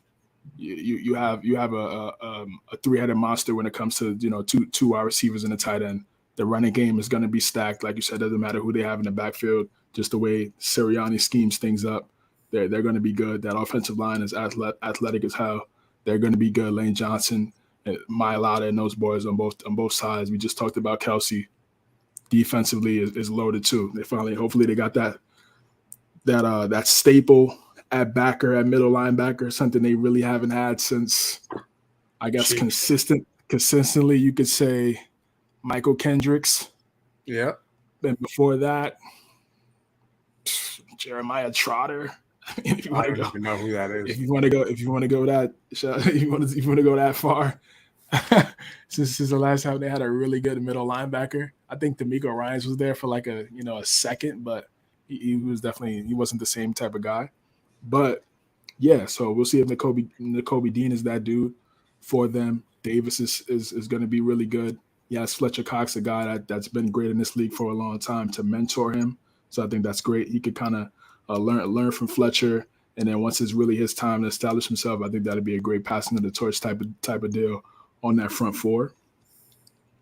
So yeah, this is a team I have high hopes for, and I think Jalen Hurts it's all on Hurts now to step up and make it count, because everything in front of him is gravy. So he needs to, like I said, 4 racks should be light. 4 racks should be light. You said 28 passing touchdowns? Yeah. So then I need probably 8 rushing. Yeah, exactly. I was about to say that. I need about 36 total. Maybe 5, high fives, 500, 5 bills, and rushing yards. You want to have him running out there crazy. That's still your franchise. Yeah. But yeah, that's what I see him. I see him he has to have that type of year if they want to get to where they want to get to. So they look good on paper, but we know it's just paper. It's not that dream team that they put together. Word. It's just in pencil right now, so it could easily be erased. So we'll see if they're able to play the way that they play, like how they should, in the way that team is constructed. We're gonna find out. Jalen's going to hurt this team. I feel it. Look at this guy with the puns. I mean, it's possible if he doesn't turn out to be that guy. I mean, hey, this could be an earlier version of Tua where it's like, bro, we gave you all that and you still didn't do good. To me, they're in the same predicament. It's the same thing. Same thing. I think Hurts has 1 extra year before they have to decide on his 5th-year option. Yeah, but I just mean like situational. No, yeah, of course. I know. I'm just two studs on the outside. Run and heavy. A great second. Yeah, exactly. I mean, the Dolphins got Waddle, who was casually a beast. Yeah, exactly. And then you got 2 run heavy offensive minded head coaches, so they want to control the clock, make things easier for you, play action. No excuses. No excuses at all. Well, listen, long episode, great episode. Had fun with Deepak. Yes, obviously, shout out Deepak. He's a very smart guy. I mean, you can just some people you bring on, you just know you make the show smarter. That's one of them. A lot of good conversation with that. Make sure if you did miss that, you go back and listen to it. Talked over some injury things, see where some people are. Obviously broke down those 2 divisions, and now we end the show. And CJ, you can tell everybody where they can find you. I'll do the same, and we'll get out of here. Because next week we got a big show. Yes, next week we got a big show. Linktree.com/cjames9. You can find everything I'm working on from when it comes to NFL, NBA, specifically Patriots and Knicks. Once the season starts for the Patriots, going to be doing some post-game reactions, previews, and reviews on Forever Patriots YouTube channel. Look out for that. That is also on my LinkedIn account. For the Knicks, same thing on Knicks Boulevard. Count the Bucket, all things NBA with Nick Andre, Michael Lawson. And, of course, you can find me here on Tuesdays. That's Count the Buckets on every Sunday, 9:30 p.m. Eastern. And you can find me here as well on Tuesdays at 9 p.m. Eastern, talking NFL with my guy, Connie, man. And also, next week, I want to say TBD on day and time, but gonna do a show with my guy Quan Williams. A guy that's my guy that's been on the show multitude of times with us. He's gonna do kind of do like a gambling betting show. He's gonna definitely try to help some people out, help some people get some cash on FanDuel or MyBookie as well. Shout out MyBookie if you're watching. Hey, but feel free to go over to Underdog Fantasy as well. Just Underdog Fantasy as well. Shout out to sponsors. if you care. Yes, sir. Yes, sir. Get that thing going. So yeah, look out for that, man. Me and Kwame got some things shuffling up for this NFL season when it comes to the betting world and making some money, man. CJ, I never plugged the link tree that I always have that I forget that I make. Linktree.com/Anthony_Conover. You can check out all my stuff over there. Monday's Generational Sports, me and Josh breaking down everything, UFC, football, basketball. Obviously, we'll go a little more football heavy because the season's starting, and when football's on, that's all anybody talks about anyway. That's 7 Eastern. Obviously, CJ said it. We're always here on Tuesdays. Next week, have a nice little panel, make some predictions, kick off the season, and then obviously the week after that, we'll be able to break everything down. We get back into the breakdowns of the games, going over everything. Going to be very, very fun. Me and CJ going to have the pick segment this year where, we're going head-to-head, a little competition. A little friendly competition, never hurt nobody. Thursday is Backstop Banter. That's at 9 Eastern as well. It's basically this show, but baseball. That's what I always like to say. So make sure you go and check that out, of course. Hey, listen, Judge hit another dinger tonight. We're looking pretty good to break Roger Maris's record. So make sure you go check that out. Albert Pujols, I think he's at 696 right now. So he's getting there. He's almost at 700 as well. It's at 700. It's an exclusive club to join. Only 3 other people in there. So maybe we'll see a fourth this season. Obviously, his last season as well. But other than that, appreciate everybody for tuning in. Appreciate everybody for sitting through 2 hours and 40 minutes. But if you miss it, like CJ said, like I said, go check out the podcast, The Hard Count, Spotify, iHeartRadio, Apple. Go check it out. Thank you, everybody, for tuning in, commenting. Love the conversation.